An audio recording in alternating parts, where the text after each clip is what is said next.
Check me out now. Return of the smooth operator. Shotty on repeat. I say sleep later. This another favor. Consider me your neighbor. Lost a lot of fam in pursuit of the paper. She gon' catch the vapors when we slide by. The way I speak my mind, it's like I peak my prime, but I ain't close. I cruise through the night air. Fantasy a dream. Real world is a nightmare. Like Claire battling the brainless. Learn to live shameless. Talk about me a lot, but claim that I'm nameless. You aimless. So I'ma style on them. They washed up. It's a rap. Throw the towel on them. Gaining miles on them. Otakus for the win. Tacos, it depend on the mood that I'm in. Like Finn when it's time for adventure. This some new blue. Get ready to enter my mind for a few. Come and take a ride with the crew. I'ma show you how to recoup days lost when you vibe with the blue. Come vibe with the blue. Yeah. About time to regroup. Fly, got my eyes on the view. Never hear lies, only truth. Realize why they vibe with the blue. Vibe with the blue. Vibe with the blue. Yeah. Vibe with the blue. Vibe with the blue. Vibe with the blue. Vibe with the blue. I'm talking about vibe with the blue. Vibe with the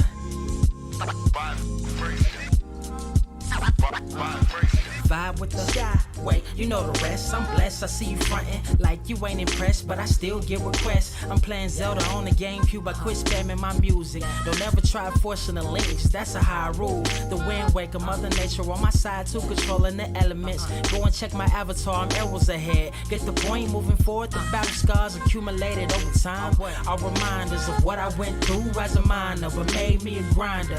The trees broke down, but it's loose leaf. If life's a game of death, I'm Bruce Lee. Ooh wee. Lose sleep on the regular, trying to get this word out. Then I crash Nebula. Wish I had a very odd parent, maybe two, but it's cool. Everybody pays dues. Now it's time to make moves. Granny didn't raise me to lose. Think I'm in the mood for a cruise. Wanna ride? Come and vibe with the blue. Come vibe with the blue. Come vibe with the blue. Come vibe with the blue. Come vibe with the.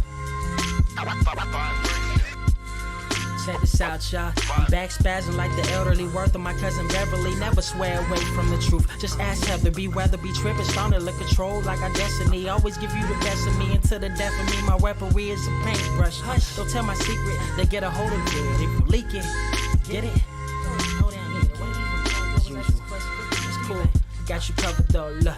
But let me get back to that cool-ish, loose-ish. Why they still lying? They don't do this. Bad at board games. Whole world clueless. Selling their soul for Roof Chris. Who's this honored fella? Need a sliced extra mozzarella. Crew fly, let God propellers. Humanity born like they don't trust fun. Why you dodge the teller? You don't know, but my odds are better. Life's a gamble. Depending on who holding the cards. You can start living at large or it's bon voyage. Charge it to the game. Me and you ain't the same. I'm thinking bigger pictures. Why you still shrinking the frame, ever blinking the rain? It helps when your eyes dry. Mob with the bright minds. Think you funny, wise guy? Midnight marauder with a new tribe. Tired of the fake. Come and vibe with the blue sky. Come vibe with the blue sky. Why do you try? We get them high. Take them high. What I do? Come vibe with the blue. Yeah. Come vibe with the blue. Pass what up? Vibe with the.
Wise grass only greener when it's fertilized. Gave them truth in these songs, they prefer to lies. Destiny beautiful, adrift in her purple lies. You can't see me, you Stevie. Wondering how I reach more evolutions than Evie and make it look easy. Man, dream on, yeah. Dream on, dream weaver. Dream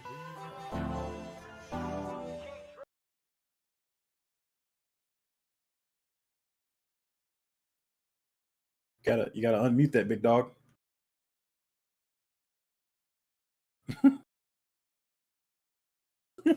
Is up, Earth's mightiest subscribers? It's your boy Ernie, Blerd without fear. I had myself muted.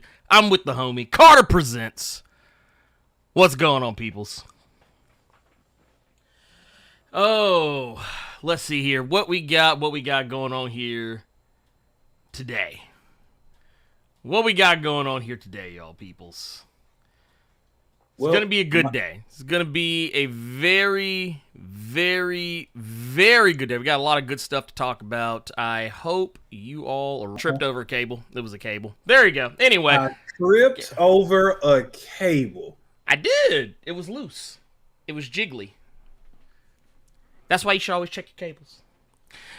Hey, I was moving stuff around, so hey. Hate all you want, sir. Hate all you want, sir. I'm tripping off Venom Absolute saying that's that Wayne Tech Wi-Fi. Hey, don't hate on But I sent you a message. I was saying everybody says they can hear us fine. You just can't hear me. Mm-hmm. I literally sent you that message. I saw it. It just wouldn't matter. It just didn't matter at the time. Somebody was so low down. They said, Carter, just leave. I'm like, ain't this a bitch? I didn't do anything. Yeah. That's why I left and came back to see if that would fix anything.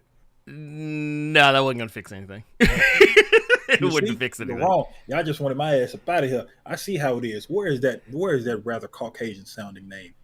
Where is that? I mean, to be fair, if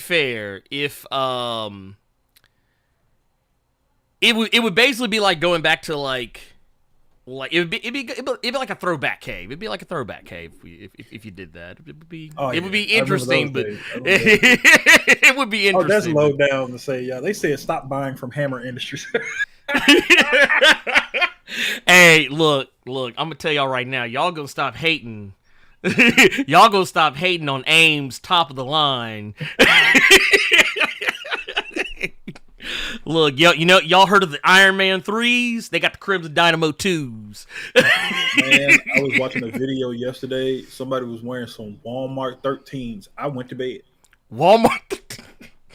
When I tell you all, I downed a rather large portion of this Z-Quill. When I saw them Walmart 13, I said, "Yeah, I got to go out." It was look. You mean tell me they weren't wearing JC's Penney's top of the line? They were wearing Walmart 13s. They literally looked like they cut the self-checkout bag from Walmart and put it on their 13s and put it on their Jordan 13s. It was disgusting. You know what? This is why I hate it here. There's oftentimes there's indications that we live in what I would say the greatest timeline, and then there's other times I realize maybe we don't.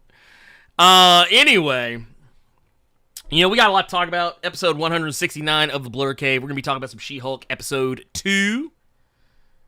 And we will also be talking about some Black Panther, Wakanda Forever. We'll be talking a little bit about that. We got some toys out here snitching. Let's see. What else we got? We're also going to talk a little bit about some DC shenanigans because, that's all the rage lately. And one of my favorite comic book characters is getting a solo series for the first time. And I am elated. Anyway, let's get into... I want to go ahead and... before I guess we get into the first thing, let's go ahead and address the super chat. It says, "This is Go Contrary's baby's father with a $5 super chat. Says, hey, Blerd, can't stay. I'm on vacation in the Big Apple." Whoa, man, let's go. Says, just here to drop off a donation. See you next week. Hey, we appreciate you, pimp. Enjoy your vacation. If you get a chance, if you're in the Brooklyn, I think it's in the Brooklyn area. Brooklyn. BKLD. Anyway, if you're in the Brooklyn area, check out, I think it's Rosalita's. I'm double checking myself.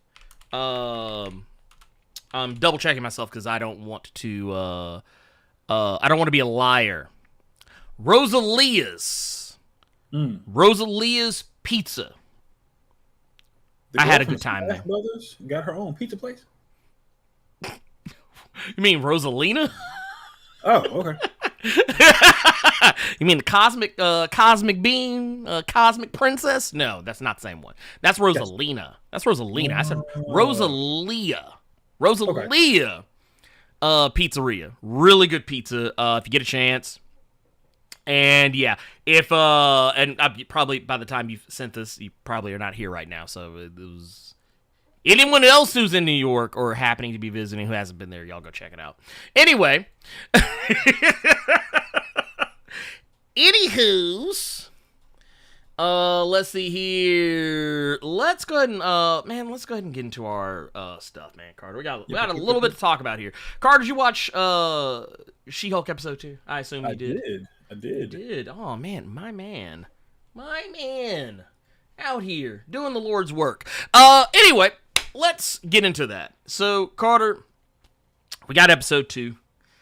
This was more of I guess because I saw a lot of people talking about this, saying that the first episode wasn't really a She-Hulk episode. It was more of a cameo show, which is funny because all I hear people talking about how they can't wait for the next cameo. But a lot of that episode, people couldn't see the forest for the trees. A lot of people couldn't see what the show was setting up. They were too busy complaining. They were too busy complaining about the parts of the show where Bruce and Jen, they're working together. He's trying to show her how to be a Hulk. And people weren't ready. They were so busy bitching about how it was done, they didn't notice the subtle storytelling that was going on there. That Hulk was basically trying to put his cousin on the right path. He was trying to get her mind right. But while yes, she did dress him down, she was not wrong. She was not wrong in anything that she said, because everything she said was true. There were no lies there.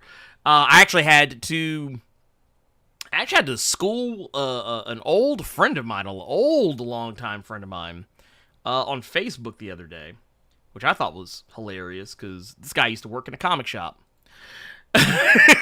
and was complaining about how inaccurate She-Hulk was. Talking about how Jen's not better at controlling her stuff than Hulk, and this, that, and the other, and there's other reasons for why Hulk. Like, he was just going this tirade. Dude wrote me what felt like remember that old, what was that old Aaliyah song? What was it, a 4-page letter? Yes. I'm sending you a 4-page letter. That's basically what he sent me in a comment. If he sealed it with a kiss, you should unfriend that person because you're married, sir. I am, well, I would know, what I would do is I would just inform him, say, sir,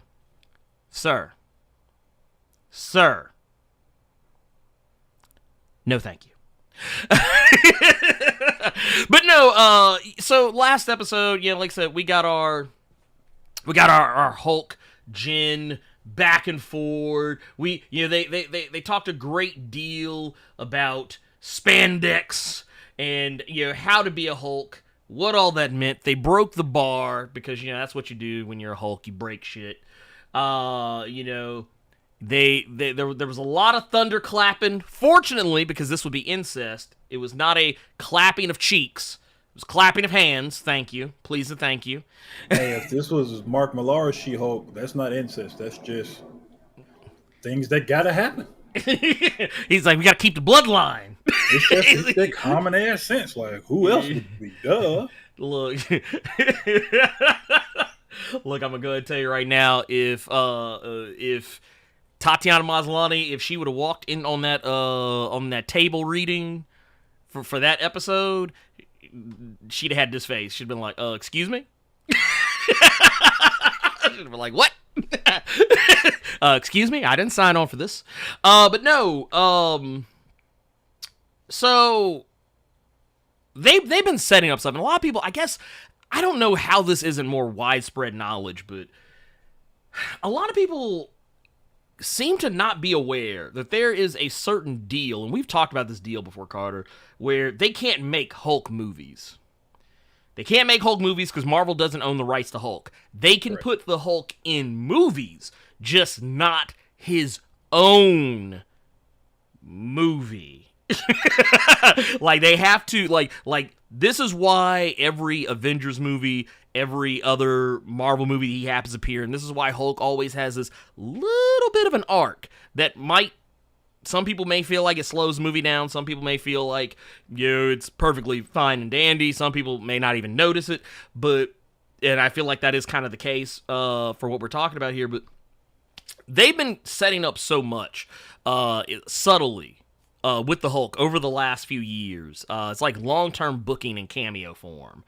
And we've gotten to this episode, and while this episode, the first episode was actually doing a lot to set up She-Hulk, but it was also doing a lot to set up what's next for Bruce. This episode focused more on Jennifer. And for those of you who are more familiar with maybe the Charles Soule or the Dan Slott run of She-Hulk, this episode pretty much begins the way both of those series began. With Jen getting fired. Which is something that I never really thought about until today. Is that when you get that first issue of Dan Slott's She-Hulk, Jen is getting fired. She's getting fired, and then she's going to go work at another law firm, which is oddly enough the law firm that she's working for in the show, GLK&H, or GHKL, or something like that. It's something like that. Yeah. It pissed me off because I'm telling you the first thing that popped into my head. You remember when in Walter Baptiste we see that super chat? Thank you, sir. You remember when you go for an interview somewhere and they tell you that you're overqualified for this job? Mm-hmm. It was that type of energy, and it pissed me off. Yeah. Well, no. It's and anyone I think who has ever been in that situation can empathize with that. It's funny to me because I've literally been in that position where it's like, oh yeah, man, you have all the qualifications. Yeah, anyway, we can't hire you. You cost too much, or you'd be a distraction, or this, that, and the third. It's stuff like that is funny to me because we literally see in this episode that Jen's just out here. She's adjusting, which, to be fair, her law firm wasn't entirely wrong for firing. I mean, I don't think they should have fired her, but I could see why they should have been, like, if they were just angry with her, that would have been probably more in line. Though granted, the suit that they lost because of her turning into She-Hulk and saving the jury was a really big case for that law firm. So the fact that they lost it and it basically made them look bad, I kind of see why they kind of had to do what they had to do. Yeah, and when the guy gave the reasoning, it was scummy in the sense of, man, that's messed up, but it made sense when he gave the reasoning for it. Yeah, no, most certainly. It made a crap ton of sense. But then it also, I think what made it probably, I don't know, maybe it made me feel more uncomfortable. I don't know how it made anybody else feel, but it made me feel more uncomfortable because, this is one of the things a lot of people may or may not know, a little insider baseball about She-Hulk that I think some people didn't get by the time this episode came out, is that She-Hulk's metabolism is one thing when she's She-Hulk. It's a whole other thing when she's Jennifer Walters. So she could drink the whole bar up as She-Hulk, but if she immediately turned back into Jen, that's how you get this. She would drunk.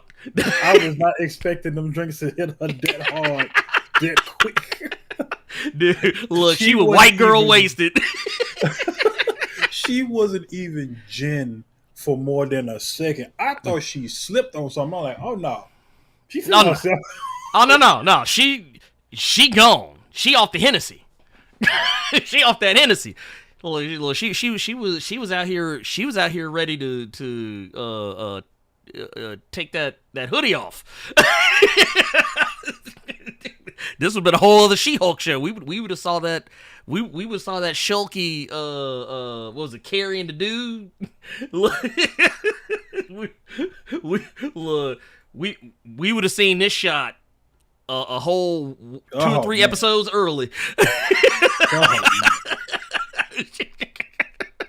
But no, that part of the show was really kind of messed up to me. Like I said, the whole fire thing, because you can see her, like, they do, like, and I love the way they did it, because they did it as a montage. You see this shot where, like, she's going through all of these different, like, and you can tell based on the background of each shot that she is going further and further and further and further and further down the totem pole of law firms. Yeah, just it was because this is like not even the last one. This isn't even the last one. There was another one. It looked like that law firm was in a basement. I thought she was at Nelson and Murdoch. And at some point, when that scene was happening, I'm like, okay, some of y'all asses need to do this just for the look it would give y'all firm. Get off of your fucking high horse. That shit is in my closet, that backdrop she in right now. Right. I mean, I'm just saying, but it's just like, but this is actually what kind of leads us to what I think is one of the biggest shots of this. And before we do that, my God, good Lord. Yep. It happened. It happened. Look, you know what? I guess that's a good thing it happened now. You know, because the timing's good. So you do it now. Let's go ahead and address these. Let's go ahead and address these now. And let's go ahead and address these now, because I don't want to lose them first and foremost. So you know what? Let's go ahead and start off. We're gonna address both of these super chats here. We got us a $100 super chat from the homie Jonathan Moda, coming through hot. Said, get those likes up. On topic, it made sense, but still sucks. I got let go from a job for saving someone from a lawsuit and getting fired. I get why, but it still sucked. And that's the thing. That's kind of the thing that made this resonate with me probably more than it would have initially. Is it like, have you ever done like those situations where you've done something you know in your heart of hearts was the right thing to do, but then they're just like, yep, got to let you go, pimp. Yeah, I've had one of those instances several times.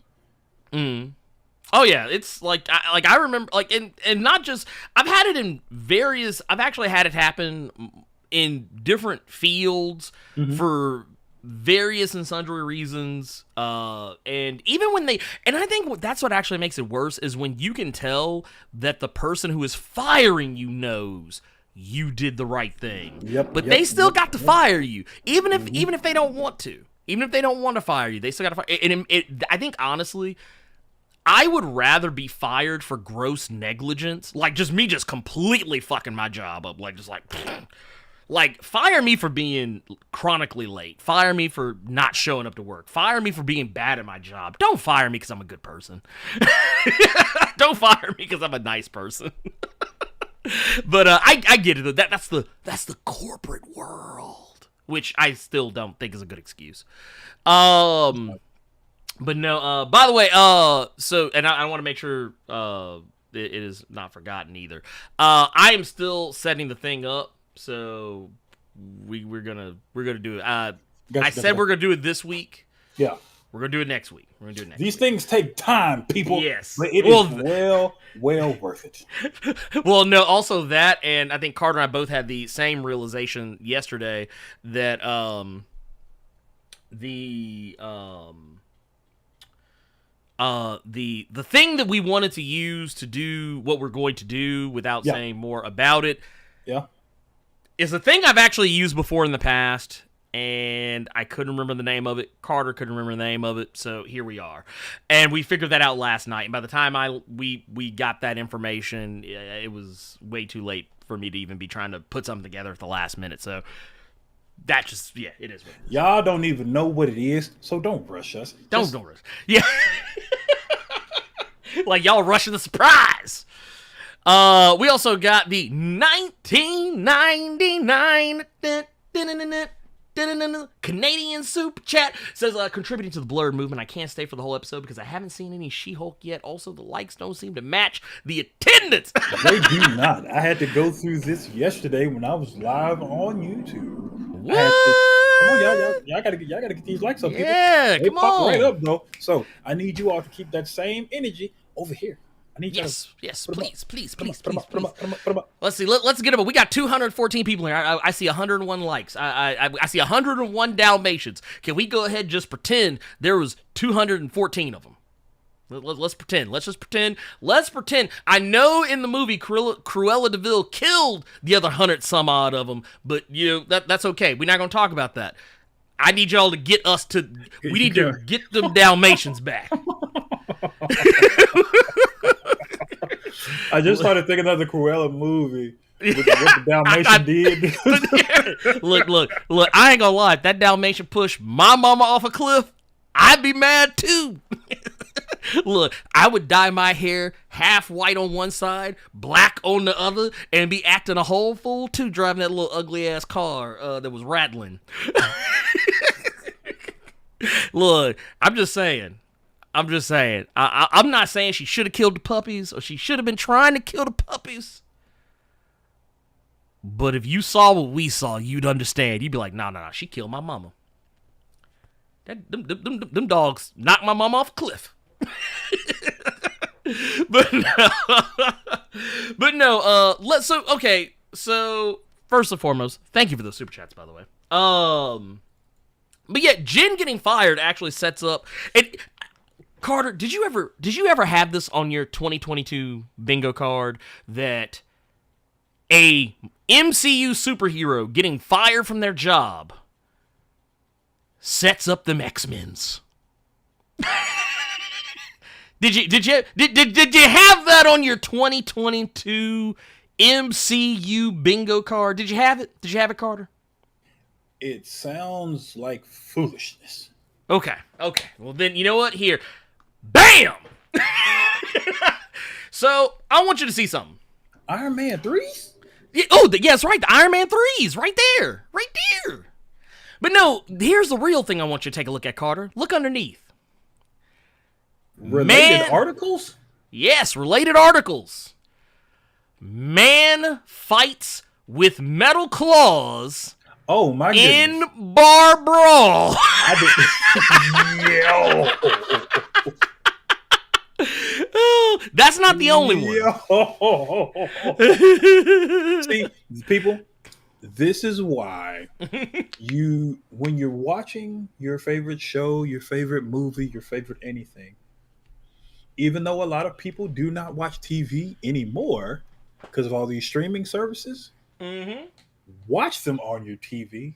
Do not watch them on your phone because you miss the little things. Yes, yes, that. you do. Yes, you do. Well, I mean, here's the thing. For that one is honestly, I didn't catch it first until a second viewing. I wasn't really paying attention to the to that side of the screen.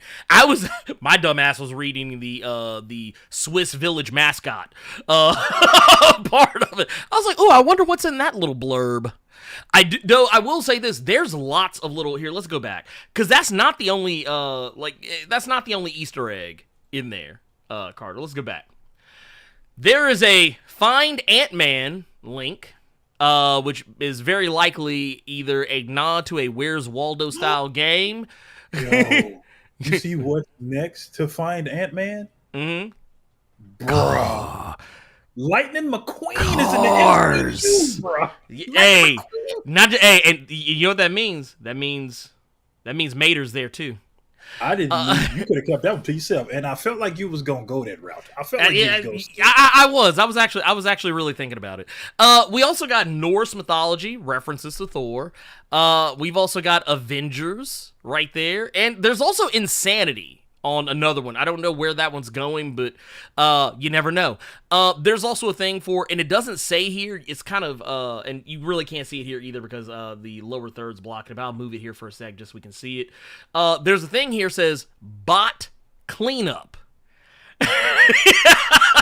You can't really see what kind of bot it is, but I can go ahead and tell you right now, it looks like it might be Ultron bot cleanup is what it looks like. See, I kept laughing to myself. I kept making a joke that shit said Scarlet Rot cleanup because I've been playing Elden Ring. This motherfucker. See, look, this why we don't have nice things, y'all. This is why we don't have nice things. I just want to point that out to y'all. I just want to point that out. This is why we do not have nice things. Hey man, if they got Lightning McQueen in the MCU, they can have Scarlet Rot in there somewhere. Oh my god. Anyway, we can see Radon pop up in Loki. You don't know. This motherfucker. Anyway, look here. Going back to it, there's one more thing. There's another thing in here. So we also got. Remember, Carter, how we always talked about how no one ever really talks about the giant ass fucking celestial that's hanging out of the goddamn planet that's in the ocean. Like, no one ever talks about it. It's never addressed. Nobody mentions it. It's just a thing that happened, and no one's discussing it. No one's even talking about the giant celestial that just popped up and was standing next to the Earth that everybody could see. But here's something funny, Carter. This actually this episode told us a lot about where this story takes place in the greater timeline, and we now know, and for two reasons, where it takes place. So we got another one here in the related articles. Why there is a giant statue of a man sticking out of the ocean. So now we actually have a reference. This is actually, I think, the first reference to Tiamat sticking out of the ocean from the Eternals movie. And I don't know what this bottom one is here. They say scientists discover something. I think it's a settlement. I think they said settlement inside, but you can't really see what the rest of the article is. Yeah. What if it's that planet that got shrunk that Superman was trying to bring back to regular size? See, you talking about Brainiac? I'm done with you. You talking about Brainiac in the MCU? I'm done with y'all. Anyway, my point of the matter is that this has very clearly set up some pretty awesome shit. This has set up some pretty awesome shit, I think. In the MCU.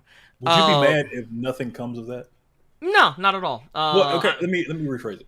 Mm-hmm. Would you be upset if the only thing that came from that was Avengers Mountain and that's it? Well, no. Okay, I tell you what. So technically, I don't even think you'll get Avengers Mountain from that because Tiamat is the dreaming celestial. Tiamat, the Avengers Mountain is the progenitor, which is the first celestial that came to Earth, ever. So when you get to Tiamat's the dreaming celestial that was that's been around since Neil Gaiman's run on Eternals. Okay. They call it the dreaming celestial because it's not awake. It communicates like telepathically what it wants the Eternals to do at various points in time. It's also the one celestial that had kind of rebelled against Arishem. Because Arishem was on his fuckboy shit. But no, this is like the Metal Claws thing, if Or, Leo, I'll address the Eternals one first. If they don't really do anything with that, I think they will do something to that reference, because I think, honestly, it's a thing. It's a thing that exists. While it is debatable as to... Because I've heard conflicting rumors. There were rumors that there was not going to be a second Eternals movie. Then there were other contrarian statements saying that there was. At this point, who knows? We'll find out when Marvel wants us to find out. But as far as the whole Tiamat thing, I think something will come of it. It just may not be in an Eternals movie when it happens.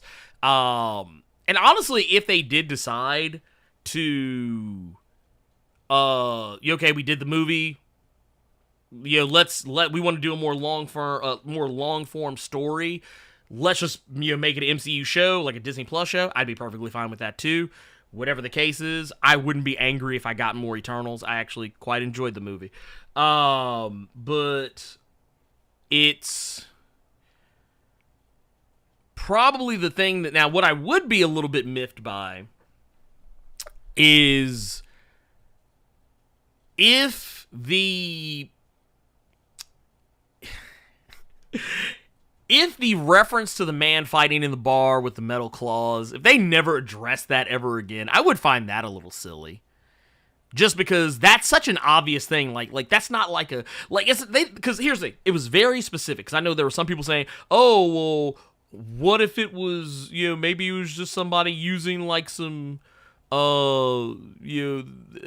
had little, like, the claws you can hold, underneath, in your, between your fingers, that, you can cosplay as Wolverine. What if it was just that? It wasn't really Wolverine. And at that point, that's what I'm saying. You're doing more work to make this make sense than I am.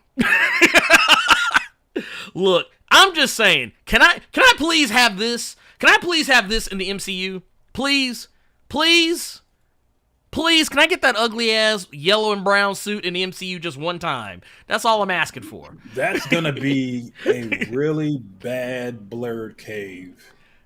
Because once we finally do get that, and we see the actor they put in the role, there are going to be so many people that are salty that it is not Hugh Jackman, that I am already getting a headache from that Blerd cave, and that shit ain't happening until years down the line. Yeah.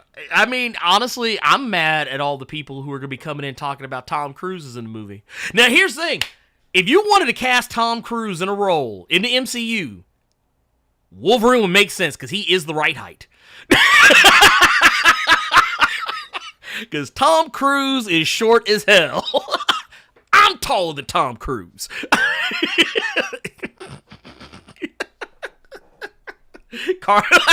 Look, Carter want to fight me on this one, but he knows he can't. No, I don't want to see Ethan Hunt as Wolverine, man. You don't want to see Ethan Hunt? You don't want to see Ethan Hunt? You don't want Ethan Hunt? Come on now. Look, this would be the one time I would entertain. God. Look, this would be the one time I would entertain some Tom Cruise foolishness. If someone said, "Hey man, that's Wolverine right there. That's Tom Cruise." I'd have been like, man, that tracks.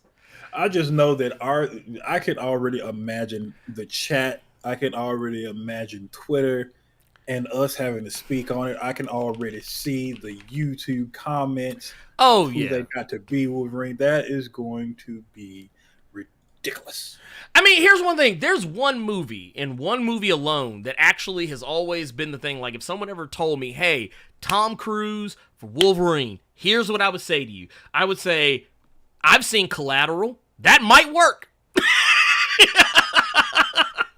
I have seen Collateral. That might actually work. Damn, I love that movie. That movie is great.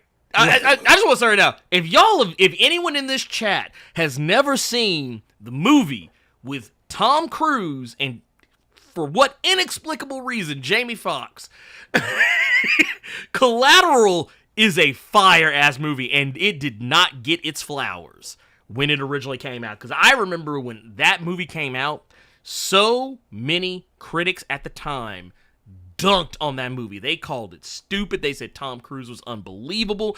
And then it's kind of one of those things. Remember how we talked about with No Way Home, how everybody was just shitting on Amazing Spider-Man? Andrew Garfield's Amazing Spider-Man, and everyone's like, "Oh man, those movies were awful." After No Way Home comes out, you start seeing, because I remember I got clowned in a jury of my peers on YouTube. I thought you were trying to say you was in a jury and they were shitting on you. Like, No. We got a murder trial to talk about. Why are you talking to me about Spider-Man? No. It was just, like, I was on a panel of my peers. It's probably the term I should have used. I was on a panel of my YouTube peers, other comic book YouTubers you likely know. I'm not going to call them out because they probably sing in different tunes now. But thing is, I remember everyone asked me who my favorite, like we said, okay, who's your favorite Peter Parker? Who's your favorite Spider-Man? And my answer for Spider-Man was Andrew Garfield. And everybody's like, oh man, Andrew Garfield was terrible. But now, and I was saying that shit online too. Everybody's like, oh man, Andrew Garfield's Spider-Man's the worst Spider-Man. No Way Home comes out, and everybody's like, man, dude, man, them Amazing Spider-Man movies, man, y'all need to give them movies a chance, bro. The movies is good. Get the fuck out of my face with that shit. Y'all late. Y'all late. Where was y'all to help me sing the clarion call for all the amazing Spider-Man fans? I'm not saying the movies were great. I'm just saying that he as a Spider-Man was great. Where were y'all when I needed y'all? I needed the backup. Now y'all want to show up late. This some Helm's Deep shit. Y'all like Gandalf showing up at the end of the Two Towers. Like, I'd have been out here fighting for my life. And here y'all come. On some, let me show up on my little white horse and, hey, what's going on, y'all? Get the fuck out of here with that shit. But anyway, the thing is, this is why, but no, I want to go back to that picture because I want to say, this is why they call it Hollywood. This is why it's called acting. Mm-hmm. You can put, like, I mean, I get it. There are instances where you could pick someone who is absolutely terrible for a role, that they just don't make any damn sense in that role. But the thing is, you can make someone look really different, just based on movie magic. I always tell people, I point to the Batman, Colin Farrell, unrecognizable. I'm happy you said that. Yep. Unrecognizable as the Penguin. I mean, once you know it's Colin Farrell, you're kind of like, oh shit, that is Colin Farrell under all that shit. Damn. Dude, there were so many people there were several people in my stream yesterday, because someone brought up how I felt about the Batman, and they brought up Robert Pattinson. Mm-hmm. Man, I just couldn't believe the Twilight. Y'all need to watch. Okay. Yeah. So just like you recommending people watch Collateral for Tom Cruise, and I said this to people yesterday, there's a movie with Robert Pattinson and Guy Pearce. Yep. So you get a little bit of Iron Man 3 sprinkled with some Batman in it. It's called The Rover. Mm-hmm. Fire. Go watch it. Go watch it. Fire movie. Go watch it. I'm also gonna say, I'm gonna be honest with you. Go watch The Lighthouse. Lighthouse. This one you get some Batman as a Green Goblin. Yeah. Look. I ain't gonna lie. That whole movie, I was scared Willem Dafoe was gonna throw Batman's girlfriend off the roof of a building, off a bridge. But no. The thing is, that's why it's called acting, because a good actor can make you believe that they're anyone. Anyone. A good actor can have you, like, case in point, that boy, oh my god, I can't remember his name. Oh my god, what was his name? Joffrey Baratheon. The actor who played Joffrey Baratheon was played by Jack Gleason. That little boy, he's not a little boy anymore. I think he's damn near grown now. I think he damn near grown now. This motherfucker was so good at his job, people still hate him when they see him. Didn't he quit acting because of that? I think he might have. Something like he kind of backed away from it. Yeah, and the thing is, a lot of child actors have done that. He hasn't. I don't think he actually. Okay, I tell you here. Okay, so he's done two things recently, but after Game of Thrones, he did take a break. Because he had a TV show that came out in 2020 during the pandemic, and he had another I think he had another movie come out shortly after. I think he's in something else that's coming up now. But like, yeah, Jack Gleason was so good at his job, Dude literally had people, like, ready to kill him when they saw him. Which, that opens up a whole can of worms that some of you people, and I'm not talking about all of you, because there are several people who watch us that don't like our takes on things, even though the whole point of the cave is for us to debate and give different perspectives. But a lot of you geeks that can't discern the real from the fake. It's called theater. Yes. It ain't real. No. This is a role people are doing. I was listening to a podcast with John Bernthal, and he had the woman that played she was on Prison Break. She was Rick Grimes' wife on Walking Dead. And she was talking about, I know you're talking about. Yeah, and she was talking about how many death threats she was getting, how many people were just horrible to her on the street because of the role or the episode that they saw of The Walking Dead, and they didn't like what she was doing. A lot of you Sarah Wayne Callies. Sarah Wayne Callies, my bad. Okay. But I'm talking to the people, and again, y'all, I'm talking to the people who watch us but don't like our takes. I don't know why they watch, but, you know, whatever. Fuck. I mean, we appreciate you being here. All you fucking nerds that cannot understand that this is a role that people are doing, and you think that these are so many. I remember when Jeffrey Dean Morgan was talking about how he killed Glenn and motherfuckers was coming up to him and almost got hands for real. A lot of you people need to understand this is all, just like you all call out fans of pro wrestling, this is all fake. Yeah.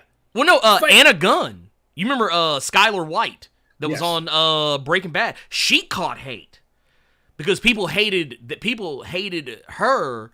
They kept associating her with the actual character from the show. And here's the sad part.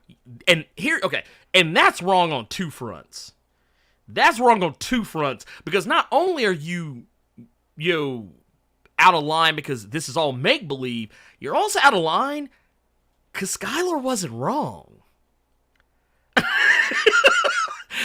She kept trying to tell that motherfucker.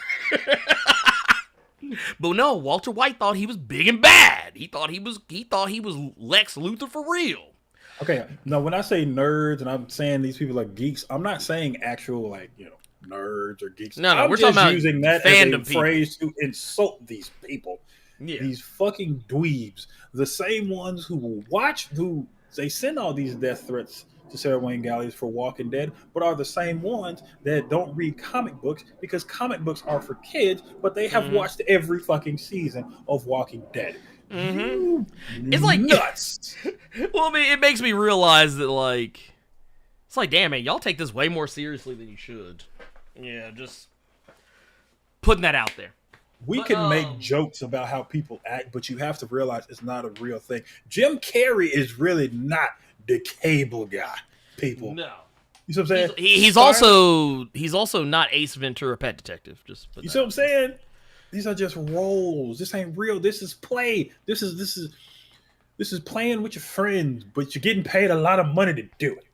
Yeah. I really think Tom Cruise, a whole ass gray hair, tiny hitman around here. You think Jamie Foxx is really driving cabs? You think Tom Cruise trying to find Jada Pinkett somewhere and kill her? The only person that's killing her is apparently August Alsina again. But what I'm saying is, you have to realize that none of this is real. Period. God. None of it. Not even a drop. But no, I guess. But that said, though, if they do, the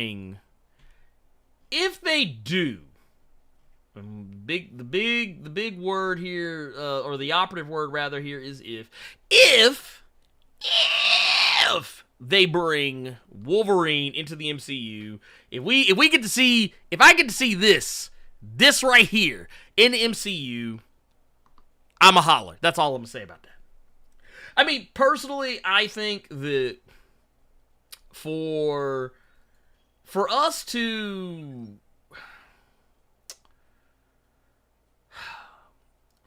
basically get if we were to get Hugh Jackman back as Wolverine, I'd be okay with that, I guess. I think he's too tall to be Wolverine, but that's just me. Once again, I don't want him back. That dude played Wolverine for 20-some years. Almost 20 years, I think. I think just short or just shy of 20 years. But I think it's time to let Hugh Jackman go. Yeah, he had his swan song. Yeah, he did. He bowed with grace. Now it's time for somebody else. Yeah, period. I mean, he was great. Don't get me wrong. He was fantastic. He did Absolutely. a fantastic job doing what he did. But at this particular point in time, I think it's time to let somebody else take the role. And I know how people feel about stuff like this because I remember it was the same thing that I remember when people were getting upset about when they recasted the characters, when they rebooted the X-Men movies for that little bit. But the thing is, you can't keep bringing back the same actors over and over and over and over and over and over and over again because eventually you're going to get tired of them. Eventually you're going to get tired of them. And then you're going to be complaining that they're there. This is why the Blerd Cave lasts so long, because we'll be talking about one thing and then we'll go off on a tangent. But the tangent will actually be good info. Well, no, we're technically on brand. We're on brand right now. We're on brand right now. My thing is just go ahead. Yeah. Well, no, I'll just say this. Let's go ahead and get into our next thing here, which is still on the same thing. So we actually got a couple more references here. Okay. That popped up in this, and I guess I'll say this real quick for anyone that's confused as to why Wolverine getting a reference in She-Hulk is of interest, is because Wolverine used to be a Hulk villain. Let's just put that out there. A lot of people forgot about that shit, but Wolverine used to be in that ugly ass yellow suit with the whiskers on it. Well, please, yeah. I want to know more about these Easter eggs because a lot of these I just did not catch at all. I saw the QR code and kept on trucking. This man. Oh, you're talking about with Moon Knight? No. There was a QR code in She-Hulk as well. No, that one I didn't catch. I didn't catch the QR code in that one. Yeah. There was a QR code in that one, and I'm pretty sure it probably went to an issue of She-Hulk. Did you see the video that was going online with Titania like writing over She-Hulk billboards and shit? Mm-hmm. Right? Yep. Loved it. What's so funny about that? I saw it. Because it because it's in your area.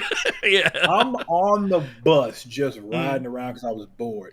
I swear to you, all I saw was somebody in a yellow jacket writing over it. I thought it was a homeless person just writing bullshit on the She-Hulk thing. And then I see it on Twitter, and that was whole ass Jamil. I'm just like, boy, I should have got off the bus. Look, look.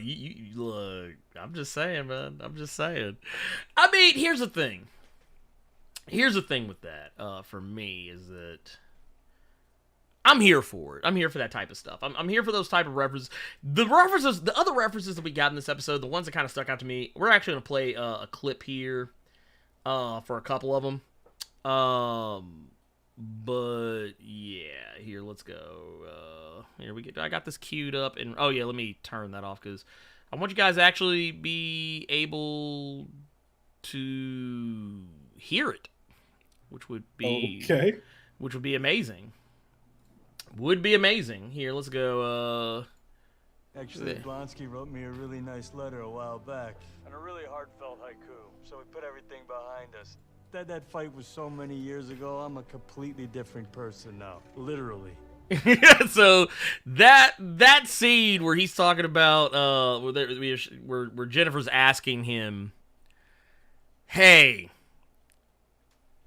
I got hit up to represent this motherfucker," and Hulk's like, "Nah, man, that's all good, man. I was a different person back then." I'm not gonna lie, I fell out of my chair when that happened. Yeah, I fell out the chair. Made me laugh. I was like, this motherfucker, Hulk got barred because that was a triple entendre he just did. Yeah, I was like, wait a minute, because I was a different person back then, literally. I was like, man, y'all out here firing shots at Ed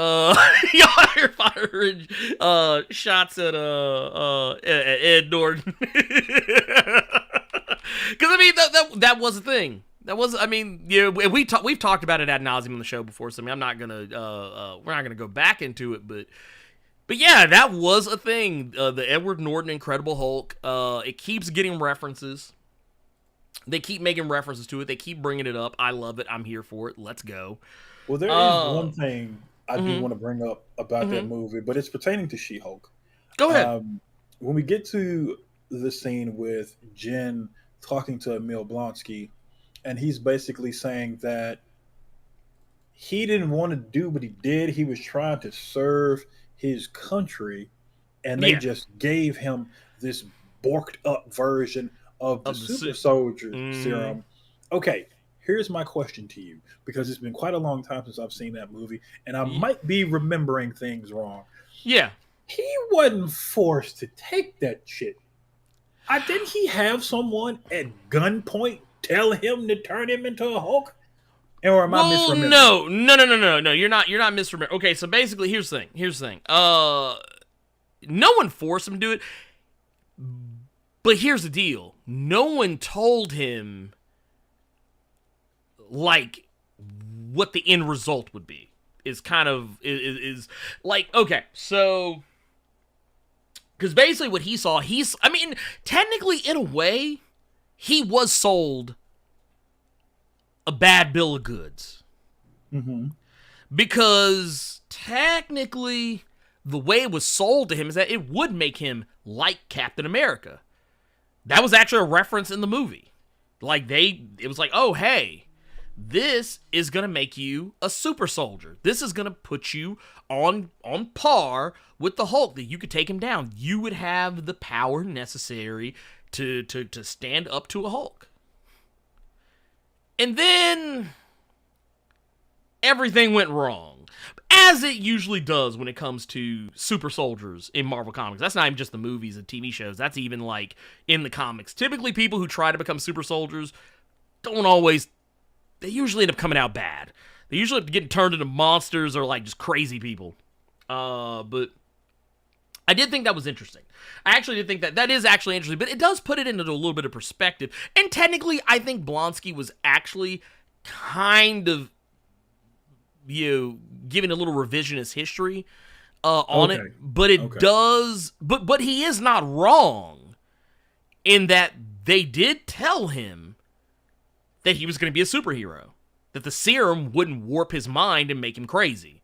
They didn't tell him that. Like I said, it's been a minute since I've seen that movie, but I swear it was like, I feel like the way my mind remembered it was his team had got whooped by the Hulk. Yeah. And he wanted to be like that to whoop Hulk. And I could have been misremembering. The super soldier serum that obviously made Captain America is brought up in conversation, and they do. And I think at the end of the day, I think he thought he was still going to be him, not what he became.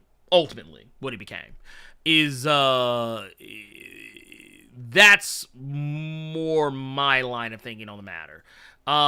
He didn't think he was going to be looking like this motherfucker right here. Speaking of, which design do you like more, that one or the one we have currently?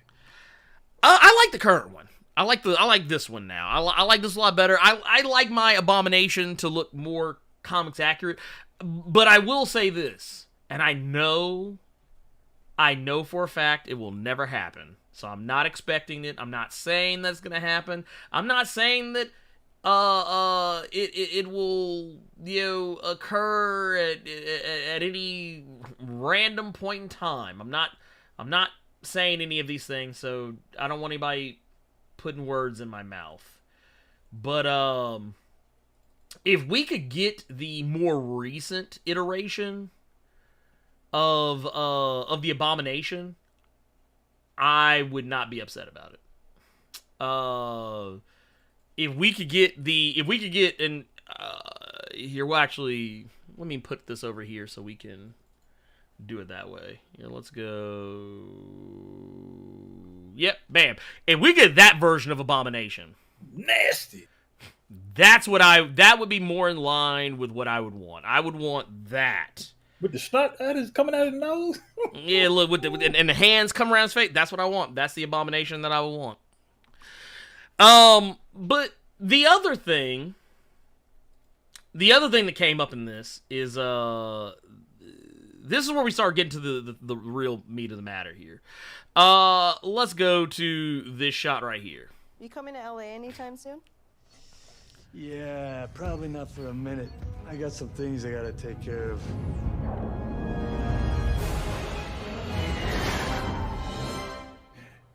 Okay. Phone call over, I guess. Yeah, big time. It's time for all them Avengers checks to get that good garnishment. That's what that is. Dude, you want to know how I knew that you want to? Okay, I know a lot of people are gonna say, man, what if it's something else? What if it's something else? What if it's not? What if it's not Planet Hulk? Here's the thing. Look at his face. Look at his face right there. That's the face of somebody that just found out they check getting garnished. That's the phase of that 50% is gonna hit hard. No, look at him. He like, man, I ain't got it this month. He's so trying to remember not to bring up that he got a bar because he wants to keep something that is 100% his. He's like, man, please don't take Tony's bar from me. This is the last thing I got. But no, I do like I like this. Now, is this setting up Planet Hulk?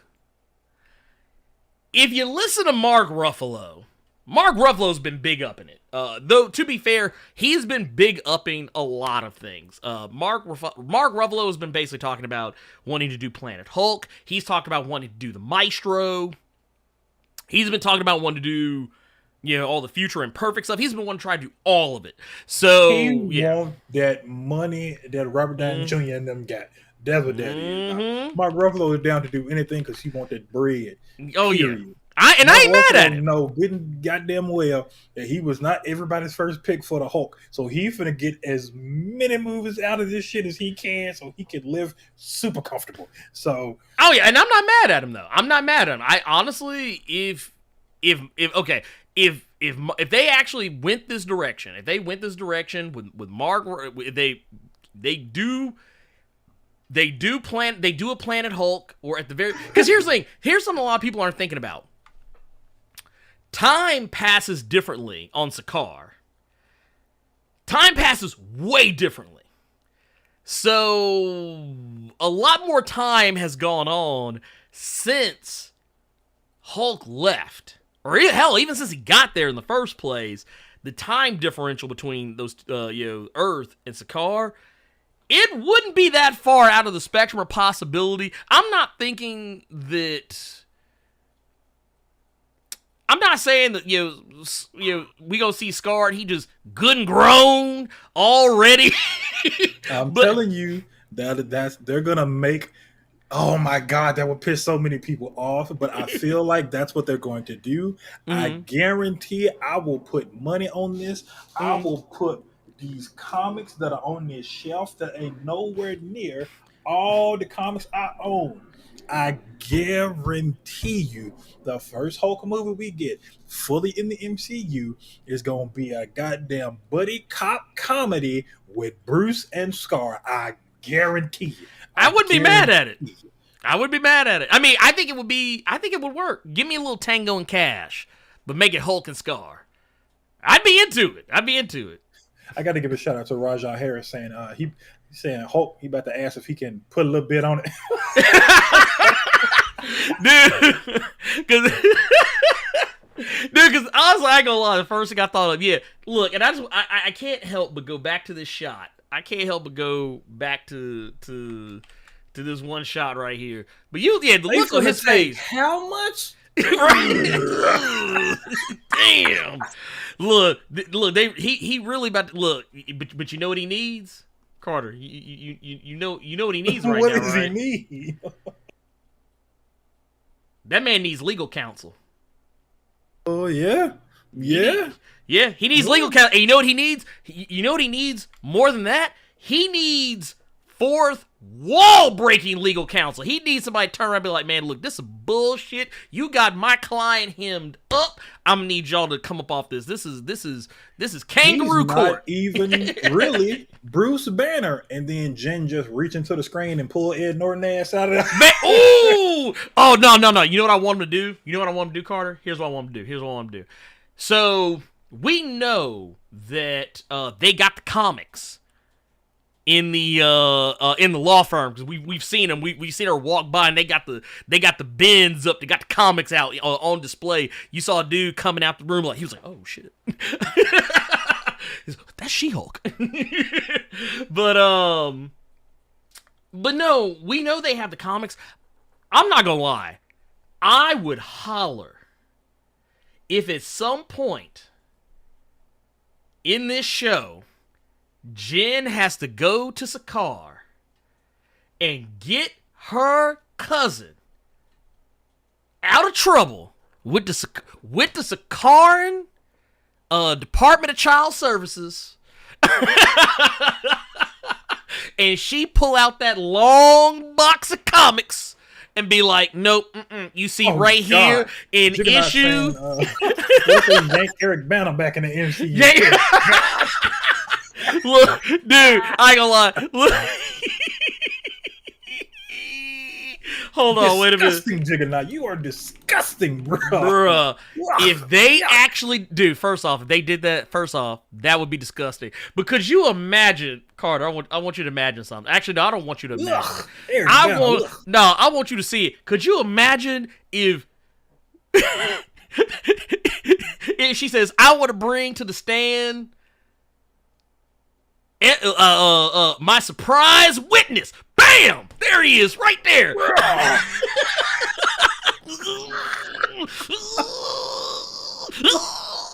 Hey, I would have to cut whatever TV, computer monitor, cell phone screen I am watching that episode on, and I'm gonna just say, you know what, Ernie, this whole She-Hulk episode talk, that's all you, fam. Because that episode, if I see green ass Eric Bana, or we see snot bubble Nick Nolte float into the damn oh my god! Look, wait, I ain't gonna lie. I would want to see Nick Nolte just for no reason. I want him to do that little rant that he did. He was just like,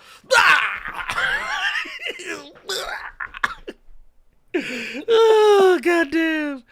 But I ain't gonna lie. Since we know the multiverse is a thing.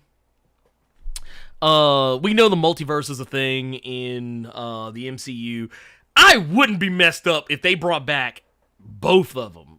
If they brought back, like, you did like a No Way Home situation where you get Edward Norton to come back, you get Eric Bana to come back, and you could just have them have to team up. Or heck, because we're talking about a Maestro situation in the future. Dude, do you know how nasty it would be if we got the Maestro, but instead of it being Mark Ruffalo Hulk, it was this motherfucker. He would with the beard and everything. Now, we don't want to get people's hopes up, but we can safely say Marvel has done this before. Mm-hmm. There is no other reason they brought in Quicksilver from the Fox movies on WandaVision. There was no other reason they brought that actor in but to mess with people. Yeah, they did. They could very easily do what we are talking about. Yeah, they could do it. Well, and yeah, it's funny. It's funny you brought that up too, because that's yet another thing. I know some people. There are people who are still sore about that too. That wasn't actual Quicksilver. That was somebody else. Here's the thing with that. It's okay, because it was WandaVision. Let's not sit here and act like there wasn't crazy, wacky shit going on that show already. I mean, yeah, was it disappointing? Sure. But at the end of the day, that wasn't her brother. I don't even care about that part anymore, because the fact that they did it lets me know that they're willing to do it. Oh, so, yeah, no, they're definitely. And that's not even And that's not even talking about a show that's breaking the fourth wall, because WandaVision didn't really do that. We looking at some shit now with She-Hulk. They could very easily do that as a joke to you all. Real quick, because that's one thing I did not think about. We got a $2 super chat from Dominic Coles. Can we talk about Hulk sales service? I did not think about that. Yeah, no. Verizon Sprint is he on to be talking? Oh no, he on that Stark plan. He on that Stark Tech plan. Look, I do love that when the ship went to like warp speed, that phone cut off quick. Oh my goodness! Wait a minute. Oh, we got another one, man. Dude, Rajah Harris coming in hot with the 99.99. That dude hit us for max damage in Final Fantasy. This dude hit us for max damage in Final Fantasy. Dude, what the hell? that was without question. That was joke of the show right there. That man said, Banner said, "Can I put a little bit on it?" Y'all, like, I ain't got that much money. You see how Hawkeye living around here? I ain't got that much money. Shaman 05 lines said Hulk got to face your parent. Got to face your parent when they tell you to tell the bill collector that they ain't here. Oh my God! Yes. Like, yeah, man, I ain't here, man. Yes. Dude, tell him I'm at work. Tell him I'm at work. You hate that you the one that got to lie. Oh my God! Yes. Yes. But no, dude, Raja, dude, thank you for that 99. Thank you, dude. That first off, 99.99, dude, coming in hot. My God. But no, I personally speaking, I would be perfectly fine if either Eric Bana or Edward Norton were the maestro. Like, I don't need to see Mark. I mean, I would actually love to see Mark Ruffalo as maestro. I would love to see him play that because I think he actually would do a really good job with it. But like, but the thing is, just based on how I feel about Edward Norton, I would almost rather him get it because it would be easier to dislike him as a character. But I mean, I would also like to see Eric, because that's the thing, I feel like Eric Bana caught a bad rap for that Hulk movie. Like, he's still living down that Hulk movie. And the thing is, Eric Bana's a great actor. He's actually a great actor. Dude is fantastic. But he doesn't get the props he deserves because people keep wanting to bring up that Ang Lee Hulk movie. What if we both wrong and it's just Lou Ferrigno? Actually, you know what? You know, I'm going to tell you what. Lou Ferrigno won't do it, and you want to know why? Because he is very anti-CGI Hulk. Really? Yes, he is. He has been okay, so Lou Ferrigno, ever since he's been outspoken about it for a while, but especially after the MCU became like, a thing and it was really popular, he'll come back and he'll do, like, before Ruffalo started doing more with the Hulk, like case in point, in Avengers, the first Avengers movie, when you hear Hulk say puny god, that's not Mark Ruffalo. That's Lou Ferrigno. Really? Yes. Okay. When you hear Hulk say Hulk smash in Incredible Hulk, when you hear I think Hulk speaks. I don't know. I can't remember if Hulk spoke in the Ang Lee Hulk any at all. I think if he says anything, he spoke at the end when he turned Nick Nolte into the snot bubble. He told him to take it all. He told him all the rage. I think that might have been Lou Ferrigno as well. Maybe, I don't know. Typically, Lou Ferrigno comes in and does voice acting for the Hulk as like a cameo appearance. And he also does little cameos in Hulk stuff. Like, I think he was a security guard or something in the first Hulk movie. And then he had the Hulk smash thing in the... But yeah, he hates CGI Hulk. Because I remember I was making fun of this the other day. Me and my wife were making fun of this. Because I saw a thing he had posted. Someone was talking about how much he criticized CGI Hulk. He said he felt that real actors needed to be the Hulk. Like, someone actually on the screen needed to be present for the Hulk. Technically, Mark Ruffalo is pregnant. Or, not pregnant, Jesus Christ. He is present. He just in a mocap suit.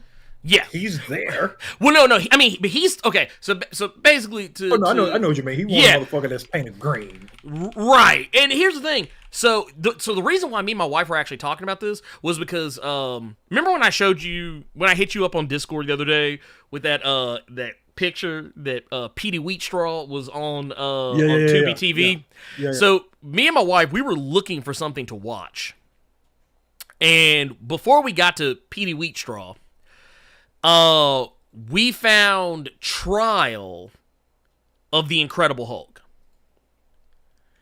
And Carter, did you ever see that? Did you ever see Trial of the Incredible Hulk? Yes, I did. I just can't remember it. I got that I had that on VHS from Mega Market. You remember Mega Market? Oh, which is like which is a super low now. It's a super low now. The Mega Market that used to be on Covenant Pike, that I think at one point might have been a Piggly Wiggly too. I think it's a super low now. See, I'm talking about the one that was across the street from Southland Mall.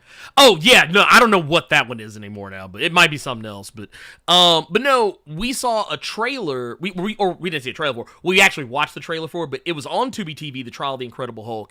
That's the one that has Daredevil in it, and Daredevil's in like Daredevil's in the all black suit. But yeah, that one basically, which by the way, Trial of the Incredible Hulk is actually kind of entertaining because, like, for those who aren't familiar, dish your Daredevil right here. Dish your Daredevil right there. But no, it was hilarious to me. But no, Lou Ferrigno, Lou Ferrigno wants real actors in the suit, or not in the suit, but like just in green makeup. That's what he wants. So long. Bruh, that's what Lou Ferrigno. Look, could you imagine Maestro pulling up looking like this? Could you imagine Maestro pulling up looking like that? Could you see it? I would love every Blerd cave from that point forward, because everybody would rage, and it would be music to my ears. Dude, I would holler. Become a Twitter presence if they put this. Dude, I'm like, dish your Maestro, dish your Maestro. But no, it's hilarious to me. But no, I would be down for it if they decided to go with the Planet Hulk. Okay, I'll even meet Carter halfway on this one. If the next actual Hulk movie that we get, because the rights to the Hulk, the actual film rights to the Hulk, are said to be either about to revert back to Marvel or already have reverted back to Marvel, which is why we're seeing this full court press on Hulk-related stuff to kind of set that up so they can just go straight to the movie without doing any origin story bullshit or setup bullshit. You just go, bam, straight to it. What if they gave us a Planet Hulk where instead of doing it because I think if I'm remembering, I may be misremembering Planet Hulk, but by the point of Planet Hulk, Scar hadn't quite been born yet. Like that was post. That was post Planet Hulk. So what if, because Marvel, they like to remix shit. Nothing is ever actually 100% the thing that they say it is. Like, so if they made a Planet Hulk movie, you can go ahead and just divorce yourself right now of the idea that this is going to be 100% one-to-one Planet Hulk. Here's how it's not going to be the serious movie y'all want it to be. No, it is not. It like, honestly, I would, what, I tell you what, if Taika Waititi was doing it, I would definitely say it is definitely not going to be a serious movie. But I think it would be, it would probably be closer. Like, if they did one on par with, like, Captain America the Winter Soldier, I'd be down with that. Because, you had jokes in Captain America the Winter Soldier, but it was by and large a more serious film. I'd be fine with something like that. Or if they decided they wanted to go the Thor Ragnarok route, I really wouldn't care either. But I could easily see them doing a deal where instead of it just being straight up one-to-one Planet Hulk, what if they did it where Hulk, he's trapped, he's stuck on the car, he got the baby out there, but the baby done grown up, he owe $150 billion in back child support. They say, nah, man, you got to work in this gladiatorial arena again, and by the way, your baby got to do it too, and they throw them both in the pits, and we get some Spartacus blood and sands by way of the Hulk. I'm gonna need y'all to stop constantly bringing up Scar and put some respect on the son of the Hulk, okay? You mean the one that he don't even put respect on? Because I guarantee you, that's what y'all go get. That's what y'all go probably. get. That's probably what's good. Dude, if it is up with Scar recently, it was Gamma Flight, and I ain't heard shit else. Yeah, no, and I didn't, dude. I need to go back and finish it because I read the first 2 or 3 issues and I didn't finish it. I need to go back to that. But yeah, that's it. That's the thing right there. That's the thing. That's the thing that's happening. All in all, great episode of She-Hulk. Fantastic. It felt like this is like the slice of life I've been looking for with a Marvel show. Okay, you know how a lot of people expected the Hawkeye series to be a slice of life, kind of like how the comic was? This is actually closer to that than what I think a lot of people were expecting. Like, this is actually what I think a lot of people were expecting Hawkeye to be like just this is just a day in the life of, Jennifer Walters. Which, because like the part where she's hanging out with her family, I thought that part was great because that felt real. Like, this woman is a whole superhero now, and her family is trying to big up, I guess that was her cousin or something like that, or whoever, getting a promotion at Best Buy. Get out my face with that shit. She a whole superhero. Sit your little ugly little stoner ass down, man. Go on somewhere. And the folks trying to tell her, oh, well, I told the boy at the Starbucks that you were super. He wants to be super too. He's never heard of you. I was like, bitch, go on somewhere. I hate scenes like that in movies and TV shows because they are so fucking cringe. I fast forward through that part because it was getting on my nerves just like it was getting on Jen's nerves. But I mean, but that's the point. That's the point. Oh, yeah, that's the point. Like, because that's what family. Like, this is why people don't really have family dinners anymore, because shit like this happens. But that's the thing. It felt real. It felt like an actual, it felt like a family dinner I have been at before. Like, when I sit down, like, when I meet up with folks that, for my family, we go out to have dinner, and then they ask me, oh, hey, what are you doing now? And I say, oh, well, I do YouTube. And then, there you go. Insert everything that happened to Jen, minus the talking about my hair. But I did appreciate that her dad was, really the only one who was, backing her up. Like, hey, this is what you do. But the one thing I think that was kind of interesting, though, about her, with this show, rather, that they're doing with her that's a little different from the comics, is that when she went to this law firm in the comics, they didn't want her to be She-Hulk. They wanted her to be regular Jen Walters. They flipped it where this law firm is actually a little more sleazy, and they want her to be She-Hulk all the time. I thought that was actually a nice little twist up in the fourth wall breaks in this one were really good. I really liked fourth wall breaks in this one. I think it helps that Jessica Gao, the showrunner for this, is a writer for Rick and Morty. I think that helped because everyone that writes on that show has comedic chops up the yin yang. So yeah, I'm here for it. I loved it. I'm now ready for episode 3 because we know we're gonna get Abomination shenanigans because he done busted up out the clink. Wong then came and got his boy. That was, and I will say, when that scene happened, until you said this stuff recently, I was thinking, okay, so this takes place during Shang-Chi then.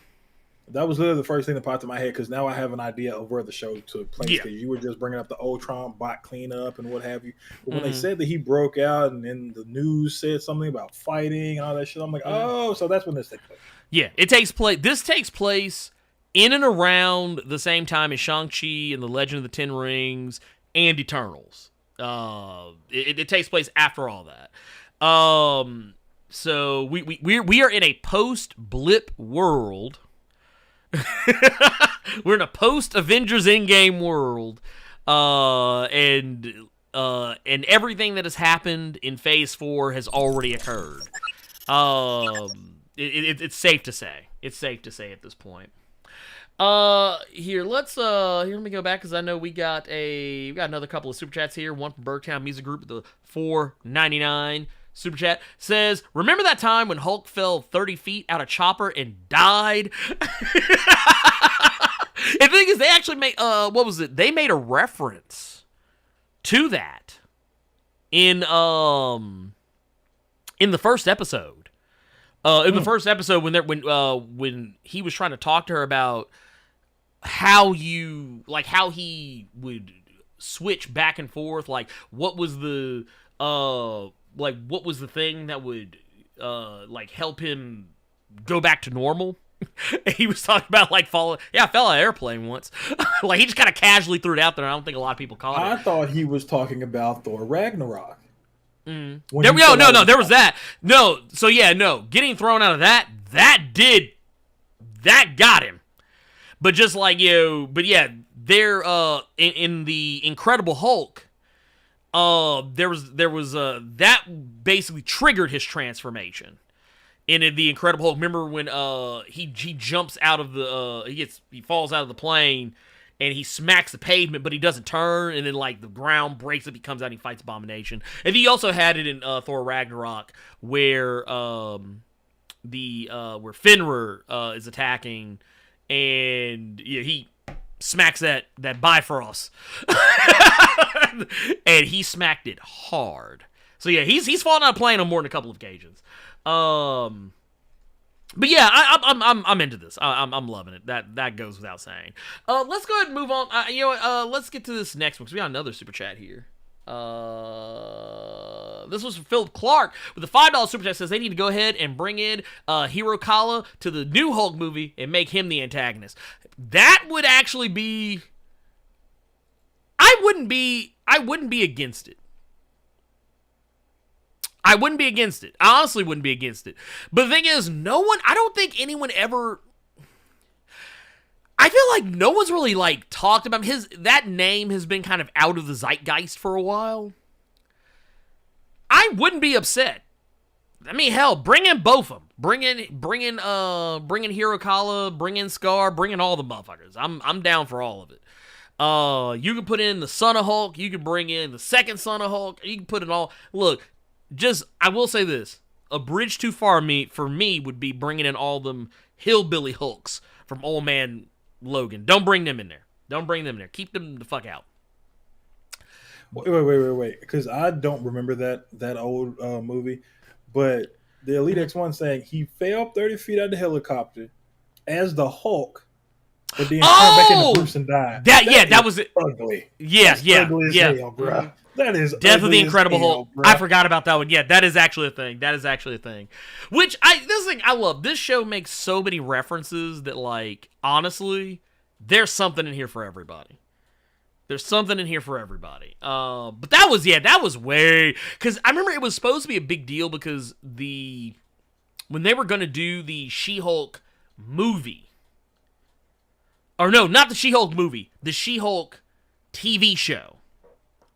They were going to bring back Bill Bixby, which was supposed to make it even weirder. They were going to bring him back and have him, kind of like what they do now with legacy shows, where they bring back the older actors to mentor the newer characters. It was going to be one of those situations, but they were actually trying to do this back in in the 90s. So yeah, that was the thing. But getting to our let's get to our next topic. Ironheart's Wakanda Forever armor, the final armor that she's gonna be wearing, has leaked. We talked a little bit about this last week. With that, this was for the show. Armor. Yeah, this was for the show. Yeah, this was for a show. Yeah, which I don't know when that's gonna take place. I don't know if that's supposed to take place before this. But because so let's put it all out here. So the Wakanda Forever movie, there have already been some pretty credible leaks for Wakanda Forever. There have been a lot of credible leaks. A lot of stuff has come out. I'm actually pulling up because there's another thing. There's another image of some stuff that had leaked prior to all this, but it was like a more low tech looking suit. I'm trying to see if I can actually. Yeah, here it is. It was on a design for a shirt. It was a Funko Pop, I believe it was. It was a Funko Pop that had leaked. And this was what we saw. This was actually the first, one of the first. This is the Ironheart Mark 1. And basically it's more of a low-tech suit. It's not even a full suit. It's basically more of a harness than it is like an Iron Man suit. Because, no helmet. It's just got like the goggles. She's got like a repulsor cannon strapped to her arm. She kind of looks kind of slick like a low-budget Mega Man. Low-budget Mega Man. She got the arm cannon on the one side. But then some toys had leaked. Because, toys always snitch. I always be telling folks, man, I hate it for anyone who works at like a Walmart or a Target, and you're like an MCU fan that don't ever want to get spoiled, and you work in the toy department, you are about to have the absolute worst time of your life. And I know this to be true because I used to work for Target, and I used to get spoiled on shit all the fucking time. Never a day went by where my ass wasn't spoiled on something. But no, some toys, the Titan Hero series toys, which aren't the most detailed toys, so I want to make sure I preface, I preface what I say next with all this, but this is basically at a Target. Someone at Target saw this, the toys were already on the shelf. If you walk into a Target right now, you will see these same toys, so I'm just going to go ahead and put that out there, but we see that Ironheart... You can see here, you see Shuri, see the Titan, the Titan series for Shuri. You see the Titan series for Namor. That's the back of the box, of course. This is the actual toys over here on the side. And I think this is kind of surprising because the suit that we saw for the show is this one, which kind of leads me to wonder... If it's a prequel series? Yeah, if it's I'm actually wondering if that is, in fact, a prequel series. Because the suit that we're seeing, this one right here, this suit, for those who are unfamiliar with the Ironheart comics, is very close to looking like this suit, which is what she's currently wearing. It tracks with the trailer of Wakanda Forever, because we actually do see her hammering out that heart. Yeah. If you go back and you watch that trailer, yeah. So it's actually tracked. So I'm assuming that this might be a prequel series, or because I saw someone bring it up in the chat, it could very easily be for that. Yeah, that initial suit we saw, it could be for Armor Wars, because that is still that happening. Is true. Yeah, the Armor Wars is still happening. Someone asked Don Cheadle on Twitter recently if there was any news, and he was about to say something, and he caught himself. Yeah, he said, "Is news coming when it comes to Armor Wars?" So we might see this in the Ironheart series. We might see this in Armor Wars. We don't know, but we do know what the finished product looks like. All thanks to Target and that red spotted bullseye dog. Yeah, no, because soon, look, I'm not gonna lie to you, man. When I saw the image leak, first off, I saw so this is the first image. This image right here is the first one I saw. And then when I went to Twitter, I saw someone else post a similar image, and it was this. And I saw the buy two, get one, and you saw the little Target logo. Also, and just for clarity, I worked at Target long enough, and here I'm going to move this so y'all can see it.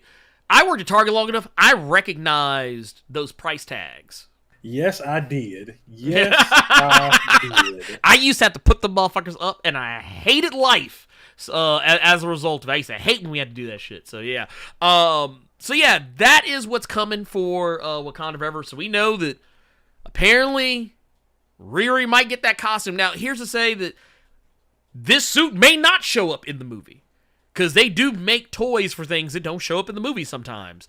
But more often than not, if there's a toy for it, it's in there. It's in there somewhere. So I'm into it. I like how, and if you notice here, you get a little more in here. I'm gonna zoom in a little bit because we're gonna enhance. We're gonna enhance a little bit. Here we go. Okay, so Carter, let's look at this. This suit, if you look at it closely, because once again, if you look at the toy itself, like right here, not a lot of detail in that toy. The Titan series toys, usually, you can see a little better when you get closer. Those are for the children. Yeah, that's for the children. Actually, okay, first off, these aren't even fully articulated toys. The arms don't bend, if I'm not mistaken.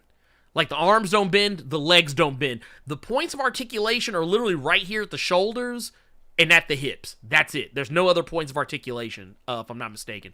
But if you go down here, get like right at here, you look at it, this suit looks way more fucking detailed. Way more detailed. Also, kind of has a Black Panther look to it, like minus the red.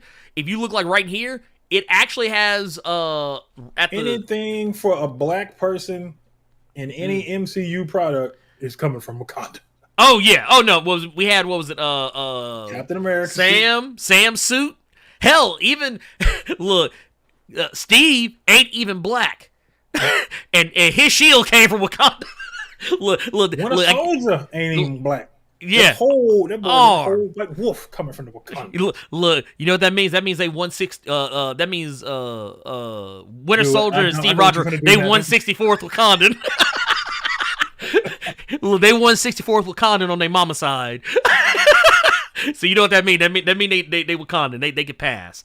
But no, I thought it was interesting though, because if you look really closely here though, you can kind of see what looks almost kind of like the Panther ears, but a little less pronounced. Where my mouse is right now. But I thought that was really cool. It looks awesome. I like it. I think it looks cold as hell. I'm pretty sure this is gonna be like a combined effort between Shuri and Ironheart to make that suit together, which I think is awesome. So yeah, I'm here for it. So yeah, I think that definitely cements it though. I think that, okay, one of two things is happening here. Either A, this suit, or not the suit, either A, Wakanda Forever takes place before the Ironheart series, or the other alternative is that this suit gets deleted. Like, it gets broke the hell up in by the end of the movie, and when she goes back, and when Riri goes back to the States, that's when you see her having to make this armor. Okay. Those are the two options, and I can see either one of them working out. The reason why I say that is because one of the things people love to bring up when it comes to Riri, because people love to dunk on Riri for some reason. You know why. Oh, I know why. Look, oh, she's a token. She's a token. Shout out to y'all in chat saying that suit looks like radiant black. hey, dude, I love. Ooh, but no, you actually, you know, the sad part is, having just read the last issue of Radiant Black, I can't disagree. It does actually look a lot like Radiant Black. For those who don't know who we're talking about, I'll actually pull them up. Radiant Black is an Image Comics superhero that is they're relatively new. We got something in the pipeline. I haven't done anything with it exactly yet, but there's a video coming very soon talking about this character, because Radiant Black is basically everything I love about Tokusatsu. It's a love letter to Super Sentai and Kamen Rider. It's literally about a guy who just one day suddenly gets these powers just dropped in his lap, and he later finds out that there's other people out there just like him. There's other Radiants out there just like him. There's a Radiant Red, Radiant Pink, Radiant Gold. There's also a Radiant, I guess, I don't know what they would call that one, because he technically has multiple colors in his scheme, but yeah. But the thing is, I think the reason why I think that what they might do with what I think they might do with that suit in Wakanda Forever, there's a scene that took place in Champions. There's a scene that took place in Champions where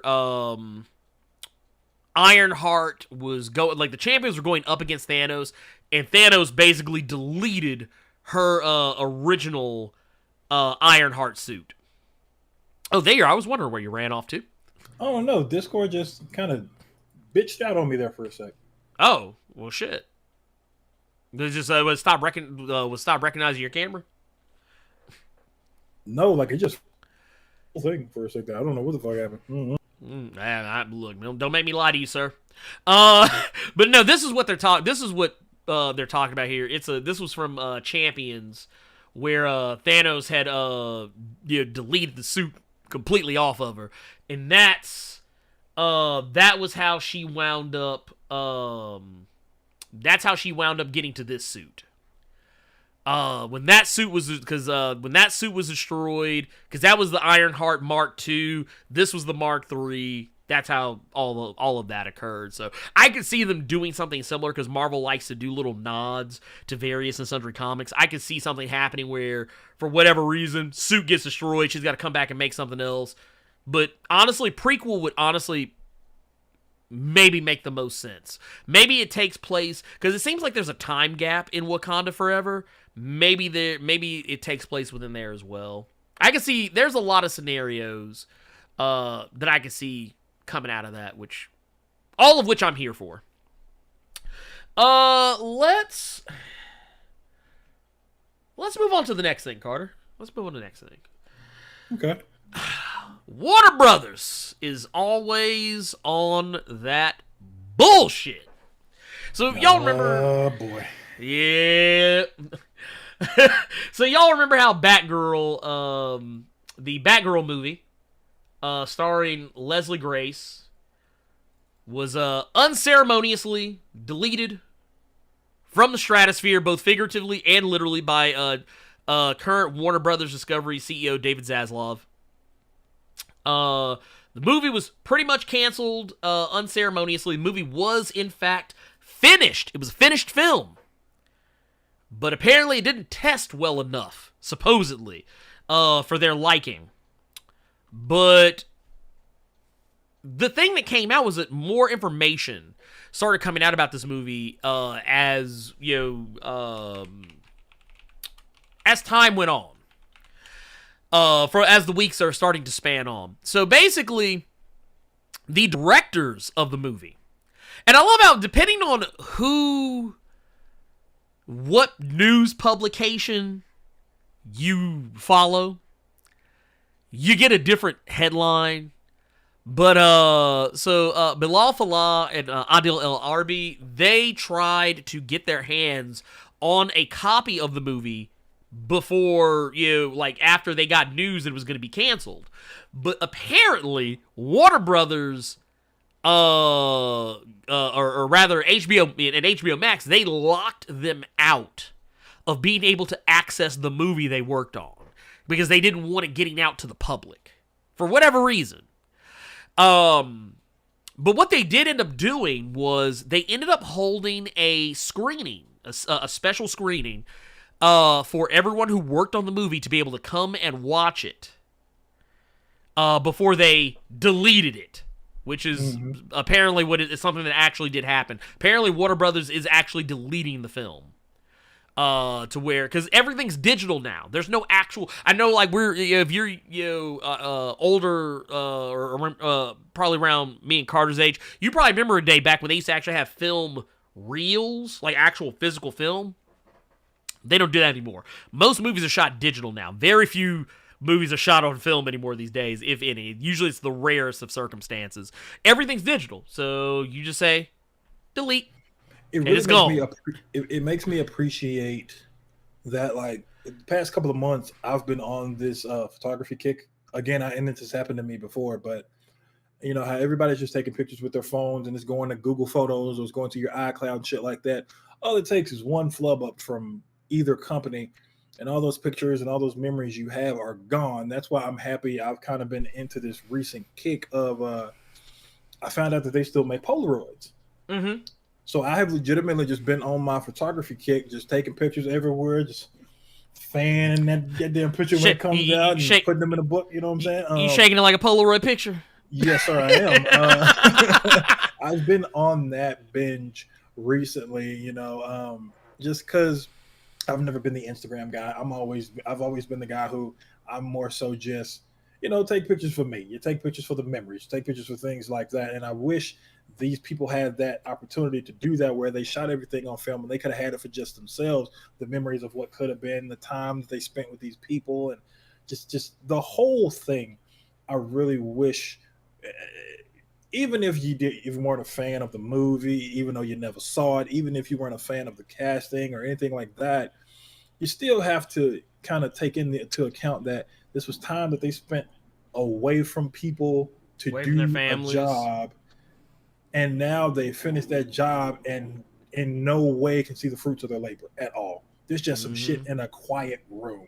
It reminds me of this old Kevin Smith video of when he was talking about this documentary he shot for Prince.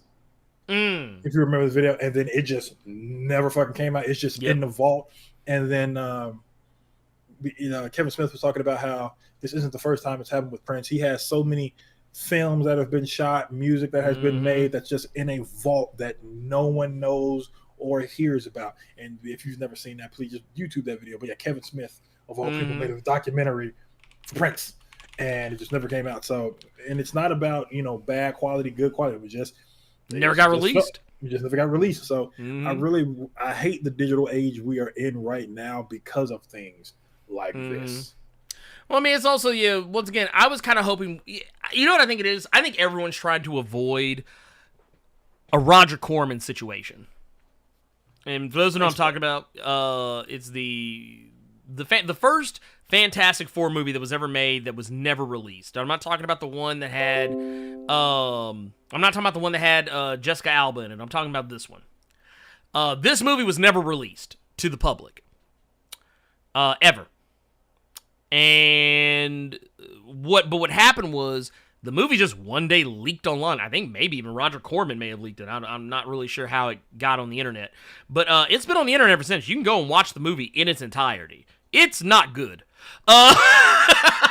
But you could tell he at least was trying to do something special. But the movie was shelved, and I was kind of hoping, maybe we'll get a Batgirl situation where the movie just gets leaked online. That kind of seems like what the directors were trying to do, to maybe get the movie out there. But then it never materialized because, Warner Brothers said no. But the funny thing about that is that there's also been lots of reports coming out lately talking about how David Zaslav's been targeting diversity programming. So a lot of the shows and movies, not all of them, but some of them, are movies and shows that have, not necessarily to say they're entirely focused on diversity in terms of what's on the screen, but they may be focused on diversity in terms of who's working the project. That was something that's been brought up by former Warner Brothers executives recently, after because they're not just talking about the products, they're talking about the cancellations and the layoffs, the people who are being fired from the company, because a lot of people may or may not know this, David Zaslav has MAGA ties to Donald Trump, and just to bring it up,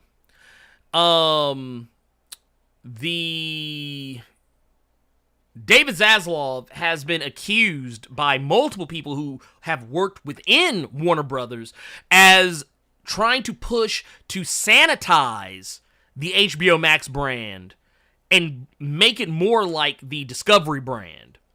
Basically saying that Discovery's primary audience is white married people. So that's why a lot of their programming skews incredibly white. They said that David Zaslav has been noted as being someone who doesn't want to make things he doesn't want to cover things that are political or topical because he doesn't want to alienate middle white America. So if you got a movie that is starring a black Batgirl, or technically she's I think she's a Dominican Batgirl, if you have a cartoon that stars a black boy as the protagonist, if you have a cartoon that has LGBTQIA plus elements, yo shit ain't safe. Like at all. Like not even a little bit. Because that was one of the reasons a lot of people thought the Green Lantern TV show was going to be canceled. It was actually rumored to be canceled, but apparently it's still going on. But that's going to have Alan Scott in it, so who knows if that sticks. If those don't know, Alan Scott is the homosexual Green Lantern, also the original Green Lantern, but would later on be retconned later to be a homosexual man. But I've noticed that white homosexual men tend to be a little more accepted. So that might be why that slid. Did you know, Carter, there was supposed to be a Constantine reboot? Did you? What? That's why it slid, huh, Ernie? Yeah. I love the way Trip Zero said, David Zaslav, no Jon Stewart movie on my watch. And we actually got an animated movie. It just didn't have a whole lot to do. That movie had a lot fucking going on. Have you watched it yet? I still haven't watched it yet. I've heard, though. I've heard it had a lot. I heard that it had very... Okay, the descriptions I've had people tell me is that it's a Jon Stewart movie in name only. That's what I've heard the most of. It's a Jon Stewart movie because Jon Stewart in it. Yeah, there you go. Exactly. It's a Jon Stewart movie because he just had... It's basically a Justice Society, Justice League movie that Jon Stewart happens to be there. That's basically what I felt. That. It's a... Dog, it seemed like they tried to, for whatever reason, combine a lot of different stories in it. Into one, but then have Jon Stewart be the focal point, or he be on the cover of it. Yeah, there's a lot going on in that animated movie. Like, I'm gonna try and watch it. Lord, I'm gonna try and watch it this weekend. I've been putting it off. So much of like other stuff comes up, and I'll be like, ooh, I'll watch that instead. Like I found out that I saw the trailer for Terrifier 2 the other day, and I was like, ooh, I want to go back and watch the first one again because I want to watch a woman get sawed in half from the vagina down. Danger. There you go. Anyway, not because I hate women, just because it's a gory thing you'll never see in anything else ever again. We'll talk about more in recommendations. But no, they said what was it? There was another one, Infinity Train, which I believe recently got canceled. Which is a show that, if I'm not mistaken, has some. What is that show? Infinity Train. I've never actually watched it. Hearing about it because it was getting taken off of the platform, but supposedly it's being supposedly it's being brought back. Supposedly the it's hard to say, but I know that the show had some I might be misremembering what I heard, but I remember hearing that HBO Max sent somebody a statement basically saying that the shows they announced that were being taken off were going to be put back. That's what I heard. But basically, it's about a time traveling train. That's the long and short of it. I've never actually watched. I've seen commercials for it, but I've just never actually sat down and watched it, which sucks because apparently I don't think it's on there anymore. I think they actually did physically remove it from HBO Max. Real quick, just going back to the Batgirl stuff. Yeah.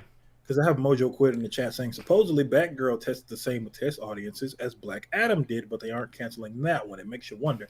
I don't remember anyone saying anything about it testing the same as Black Adam. I remember a lot of people said that Batgirl tested the same with Shazam. No, there was that, but before all that, people were saying that the rumors were it tested poorly. Okay, yeah. That was the rumors before that. And then that's when you started hearing that, oh, no, it tested similar to this or that. But now the reason why that's coming up is because of something else that's kind of tangential to this, is that Ezra Miller recently reports came out that when all the stuff happened, he went, apparently, Ezra Miller ran to mommy and daddy He ran to David Zaslav and whoever else, all the other executives in Warner Brothers Discovery, and basically, supposedly apologized for his behavior, for the fact that he is holding a family hostage, mind you. They are holding a family hostage right now. You see, that is the face of someone. So that's an A24 horror movie. Oh yeah, no, that literally, it's about to go down. Like literally, you about to find out that this whole trio of folks, like someone about to stick their head out a window and it's about to get taken off by a telephone pole. Yeah, I thought you were going to go somewhere else with that Ezra Miller story, because the one thing that has been pissing me off that I have seen nothing but people bragging about, which I think is fucking ridiculous, is that apparently the Flash movie is testing spectacularly well. Well, yeah, it's okay. So that was the thing. That was what we talked about before. We talked about Ezra was the reason why Warner doesn't want to get rid of it. They won't shelve it because it is testing better than than any other previous DCEU film. But now reports come out saying that not only is it testing better than any other DCEU film, it's also testing on par with the Dark Knight trilogy.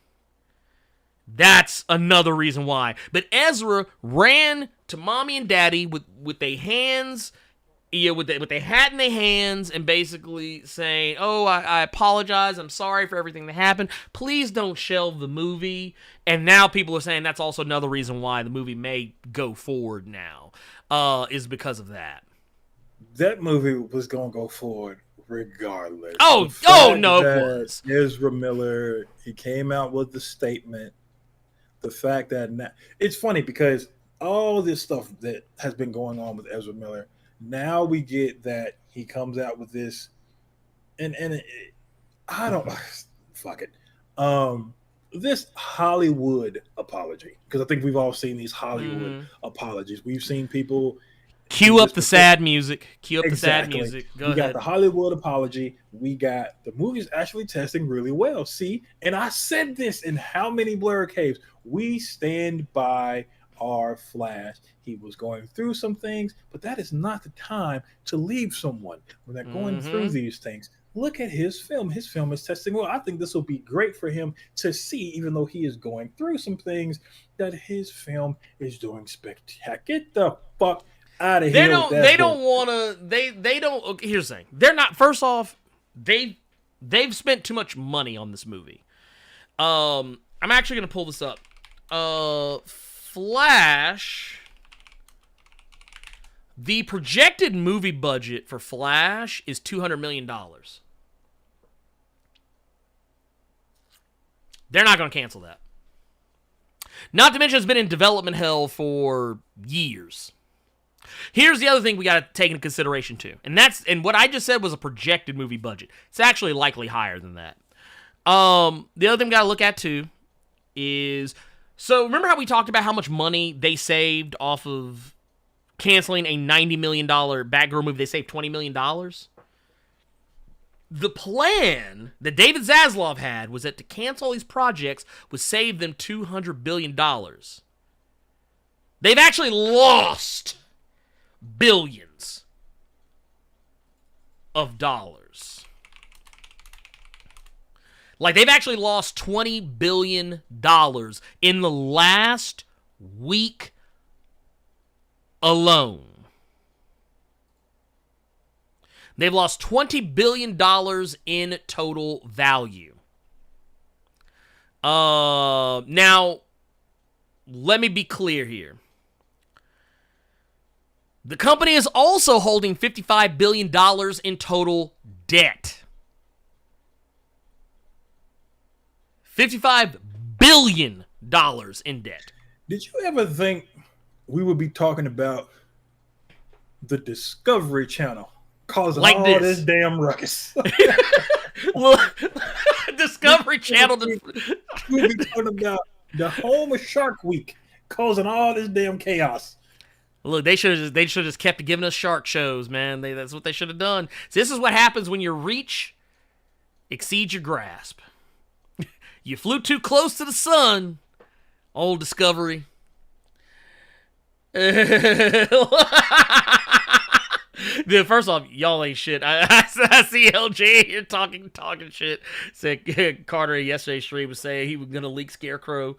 He was gonna murk Scarecrow like Sully from Top Boy. And he said, like, by the way, LJ Brown, thank you for the 22 months. Said he said Ezra moving like Sully from Top Boy. Yeah, don't disrespect Sully like that. Sully is a whole menace out in these streets. I don't know what the fuck Ezra Miller doing around here, dog. I just know that his movie's coming out. We're gonna act like he was just going through some things, and it's for you people to deal with and accept that because Ezra Miller has mental health problems that we shouldn't think about or talk about or remember the horrible things he did because mental health, you know? And I hate when people use that as a fucking cop-out, as a shield, dude. I fucking despise that shit, man. Because there's people that are actually suffering. Here.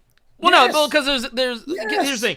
There are actual, real people. Hell, I don't know. Some of you could be in the chat right now that are struggling with mental health. People who are literally on the brink, on the precipice of having a mental health breakdown. You don't get to use this excuse to save your job.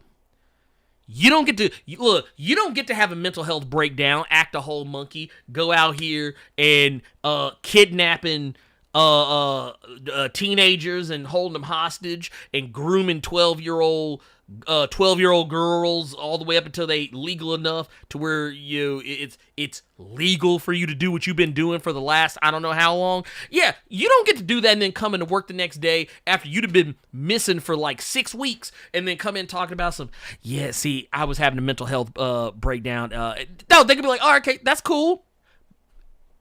By the way, pink slip, gone. Bye. That's what they're gonna hit you with. So, I mean, I don't like that Ezra's getting to get away with this. That they're being allowed to get away with this because I'm sorry, but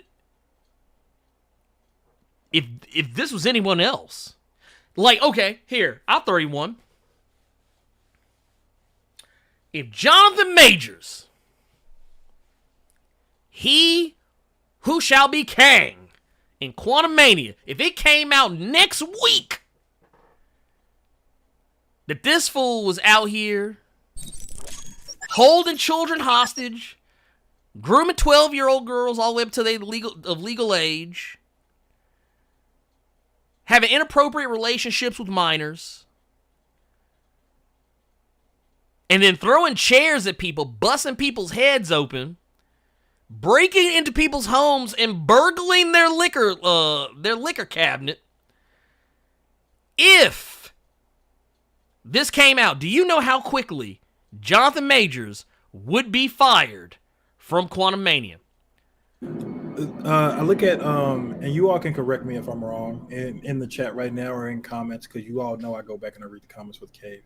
Simone Biles, Naomi Osaka, actual Olympians, tennis stars, they've backed out of their respective, responsibility. Well, Naomi Osaka bowed out of, I think it was like Wimbledon or something along those lines. Simone Biles, I think, didn't do an Olympics game one year, and they both did it for mental health reasons. I can't tell you how many comments that I saw of people just saying, I got to do that too. Deal with it. Well, no, here's the thing. And this is why I say, that's why I feel like the energy needs to be consistent. The energy needs to be consistent because here's the thing. If you're having struggles with mental health, I've had struggles with mental health myself in my own way that I've dealt with in my own way. There's been times that y'all got less videos in a week. Because mental health. I felt like I needed to just walk away from something for a little bit. There have been instances where I just become emotionally unavailable to a lot of people because of mental health, and I have to go get my head right. The thing is, when people need to... Okay, the way that Simone Biles and Naomi Osaka handled their mental health crises, I feel like is the way you should handle your mental health crises. If you feel that you are not in a position to perform at the level that you know is expected of you, that your head is just not there, your heart is not there, that you need to take a knee and get your mind right, rather than just trying to soldier along. Because that, I'm gonna tell you right now, that's some boomer shit. That's some boomer mentality shit. Like, well, when I was coming up, these mental health crises, we still had to do what we had to do. Here's the thing. Yeah, I get it. You came up in a generation where, yeah, that was the thing. That was what was expected of you. But that's the thing. That doesn't mean it was right. And that doesn't mean that anyone else should be subject to the same thing. Yeah, I'm not going to be at 100%. So I'm going to respectfully bow out, and I'm going to handle some personal things. Don't do it because you know them people on your ass. Mm-hmm. There's a couple million, popos. $1 billion that you might fuck up. Mm-hmm. And it's, I'm just not all there at the current Dude, did you know what was that boy's name? What was that boy's name? On Superman and Lois. I think he played Jonathan Kent. Yeah, he played John Kent. Jordan Elsas. Did you know he left the show? Mm-mm. Yeah, he left the show. The guy that plays John Kent, he has walked away from Superman and Lois. It was something originally I actually had on our radar to talk about, but like it didn't, just kind of fall by the wayside. But oddly enough, it came up organically. But Jordan Elsas, for those who don't know, plays John Kent on Superman and Lois. He walked away from the show for mental health reasons.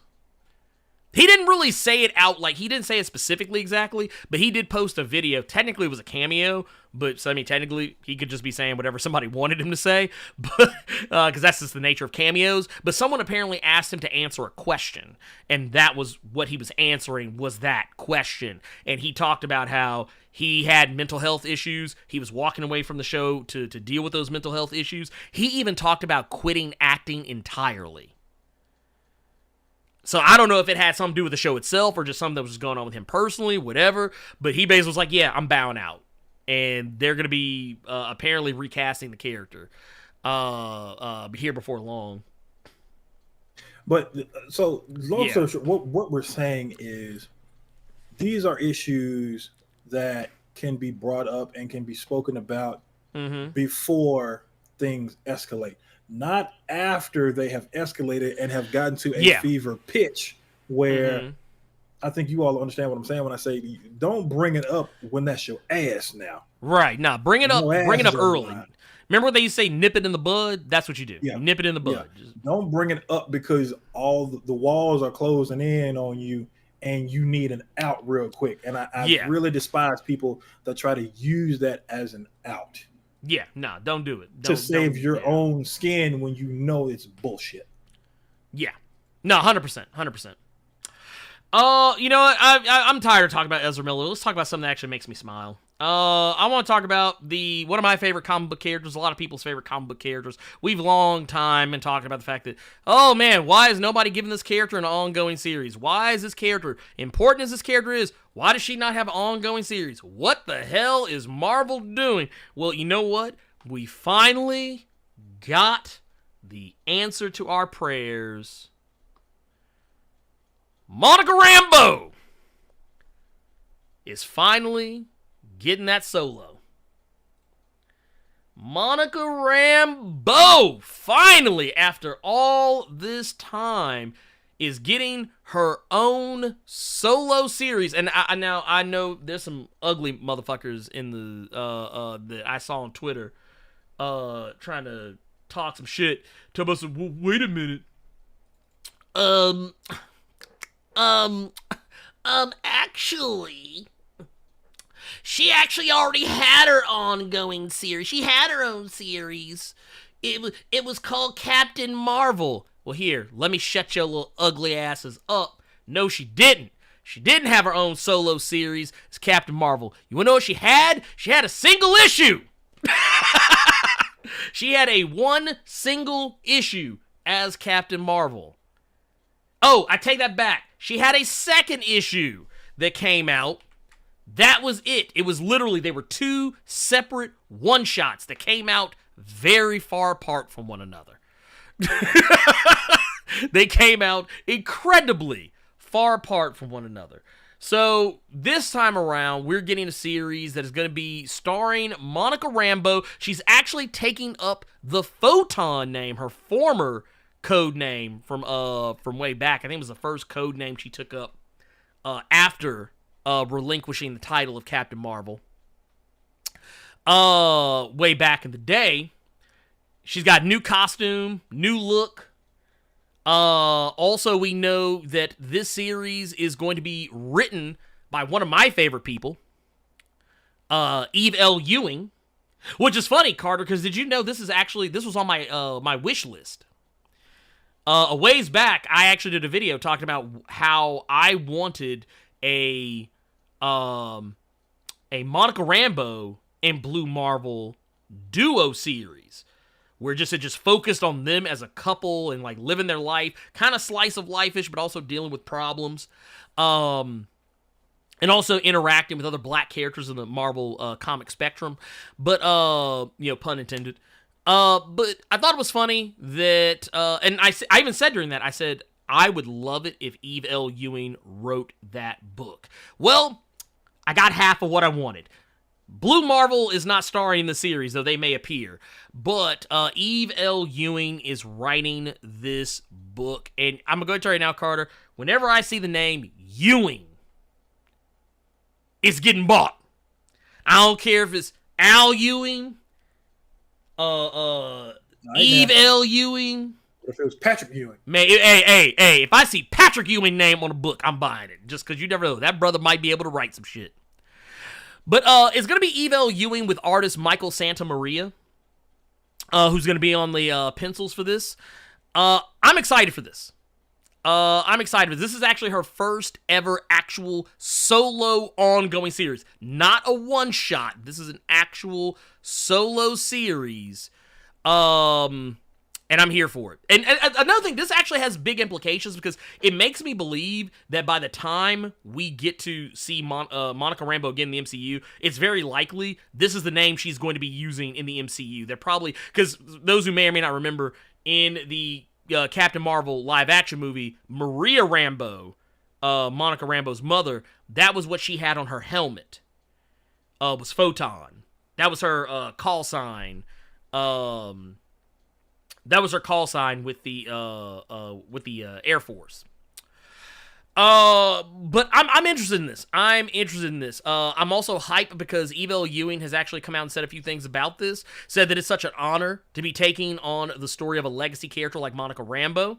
Monica's character has a long history in the Marvel Universe, but she's way overdue for getting her own story told. I'm picking the pen up from the legend himself, Dwayne McDuffie, who put out the last Monica solo adventure almost 3 decades ago. It's a privilege, and I'm excited to tell the story in a way that both highlights her incredible cosmic abilities as well as her everyday, relatable struggles. I hope this will be a title that has something equal to offer to veteran readers and folks who may be brand new to the comics. I'm here for it. I'm not gonna lie, I'm kind of sad that the cover is by Lucas Wernick, because I really would love Lucas Wernick to be doing the interiors on this book, but I get it. Lucas Wernick is a busy person. But basically, the way this is going to be dropping on December the 7th. So, dude, 3 days for my birthday. Bruh, let's go. Here. And that's 2 days after mine. Yeah.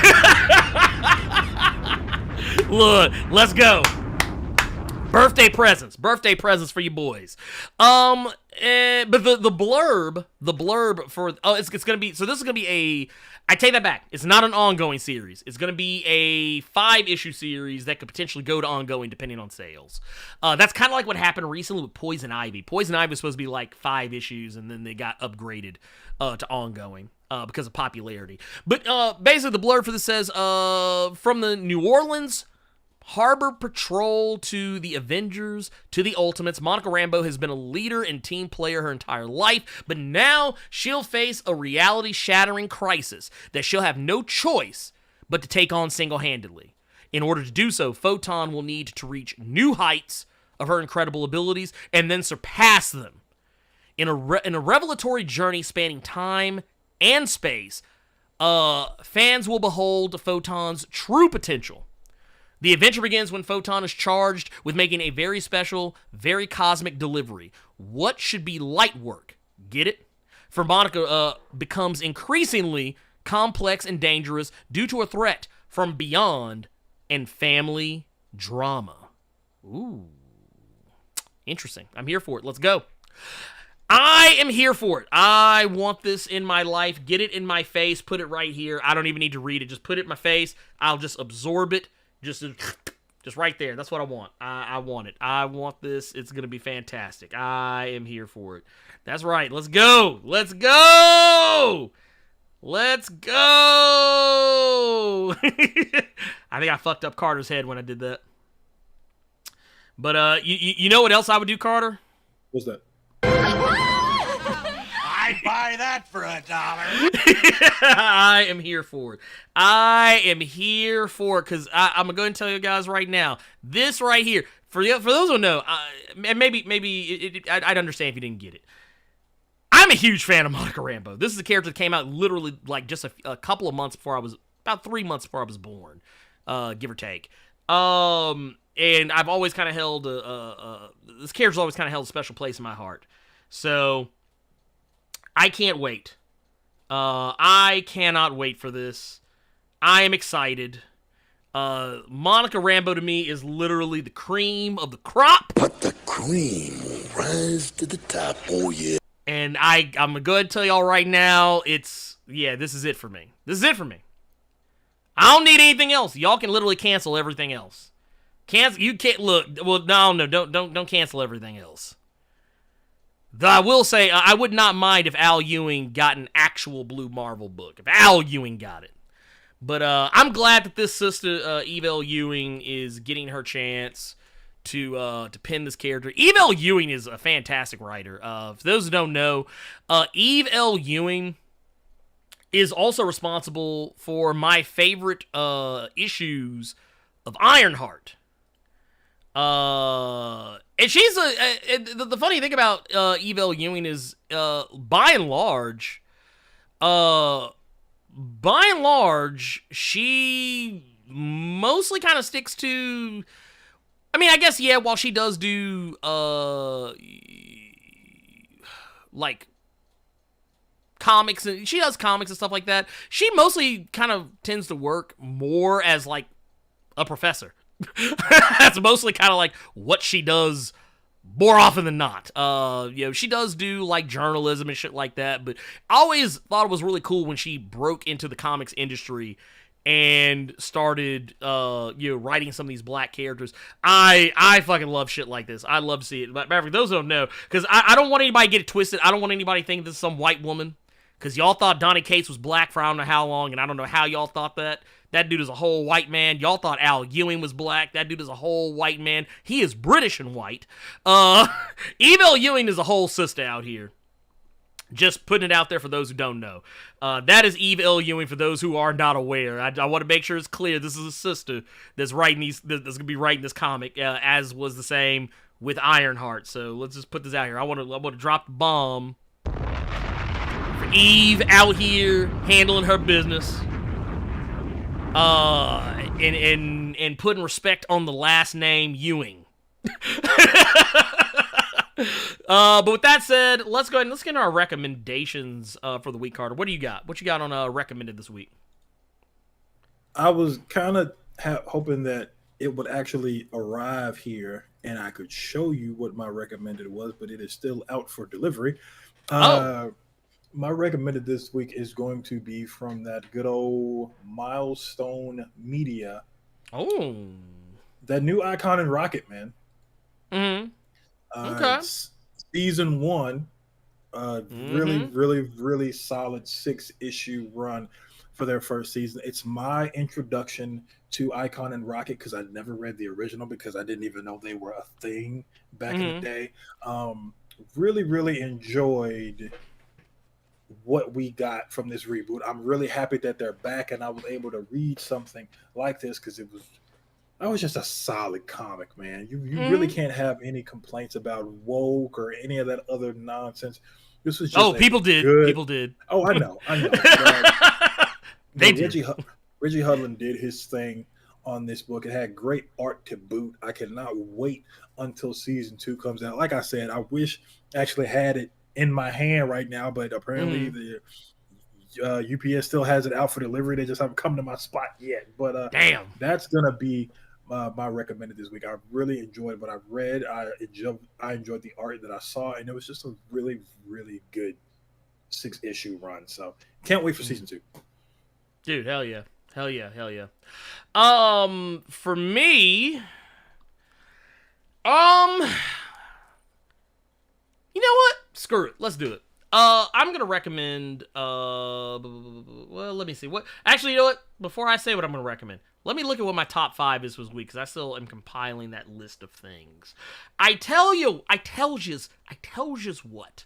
I'm actually going to recommend something that, I'm going to actually take this off my top 5, because I tried not to recommend things that are already in the top 5 comics of the week, which is the Patreon and YouTube channel membership exclusive series that you can get if you support me on Patreon or you support me here with channel memberships. You get this video once a week. It's me breaking down my favorite comics of the week that a lot of times, while yes, some things that I cover on the channel make the list, it's usually very few and far between that more than one makes a list, but it's usually comics that I normally don't even talk about on the channel. But this one, I'm actually going to take this one off the list. So I'm redacting this one, or just I'm scrubbing it. I'm treating it like Batgirl. It's been deleted from the list.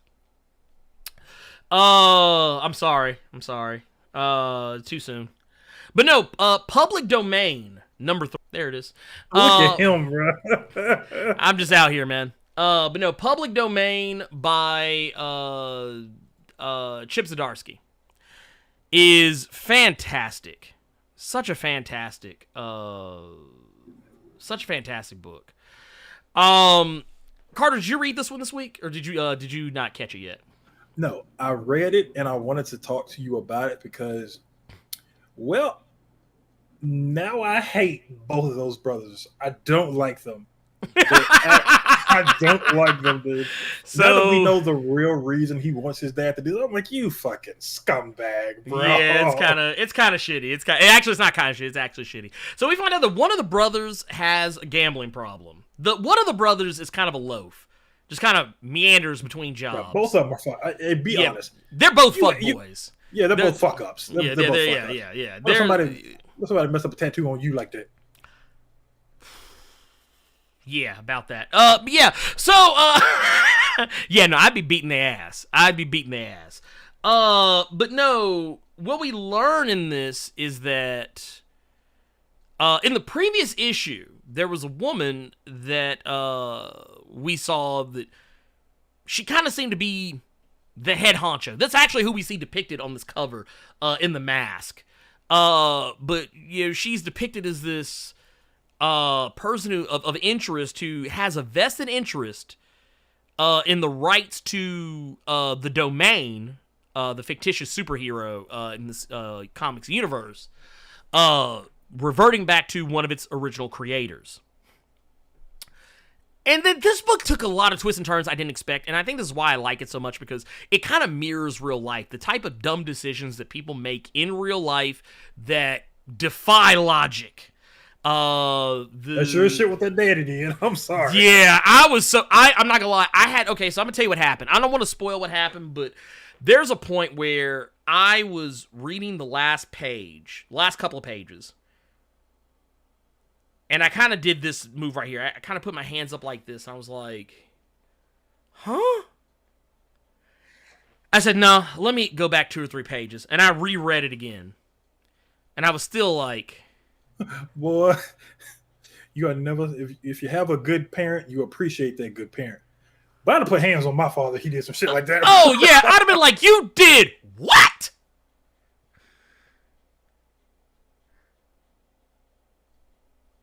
I ain't gonna lie, I'd have killed him. Look, Carter, I'm not gonna lie to you, pimp. The last thing that man would have heard, he'd have heard that Undertaker gong. That's the last thing he'd have heard. That man would have got sent to the upper room real quick. Look, that man. Oh my God. Yeah, I'd have killed him. I would have went to jail. I would have went to actual prison for that. Not to spoil what happened in the book, but let's men, women that are watching, let's say you had a friend that could have the potential of introducing you to a celebrity that you all had a crush on, and you find out that the celebrity you had a crush on, it was about that time. They were choosing, basically, if you all understand that lingo. That means they fuck. And right. Let's say that this friend had information that you could have used. Let's just say that, like, hey, Ernie, did you know that Halle Berry was crushing on you? Oh, for real, Carter? Yeah, they said they wanted me to introduce you all. But, fuck all that. We got a Blerd case to talk about. I don't know how quick Ernie would grab me. Dude, you would get snatched. You would get snatched. I'm just going to put that to you right now. You get snatched. But no, it's yeah, I don't want to say any more about it because I feel like it gets into spoiler territory. I'll just say this. Public Domain is a really good comic. It's a really good comic. I love the character D, who's the one that was featured with the mask. She's not a superhero, by the way, but she is definitely a whole ass villain for this comic.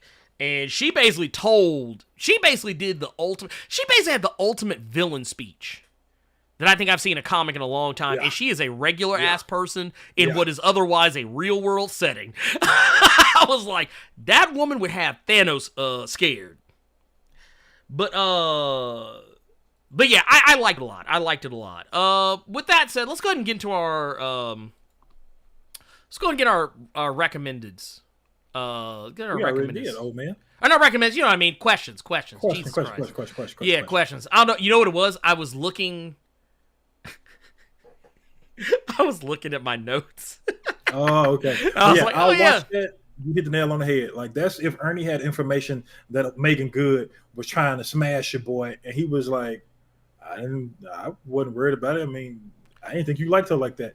Let's talk about what we talking about on Blerd Cave this week, though. You would beat my ass. This newest issue. Just is that kind of energy at the end. Yeah, very.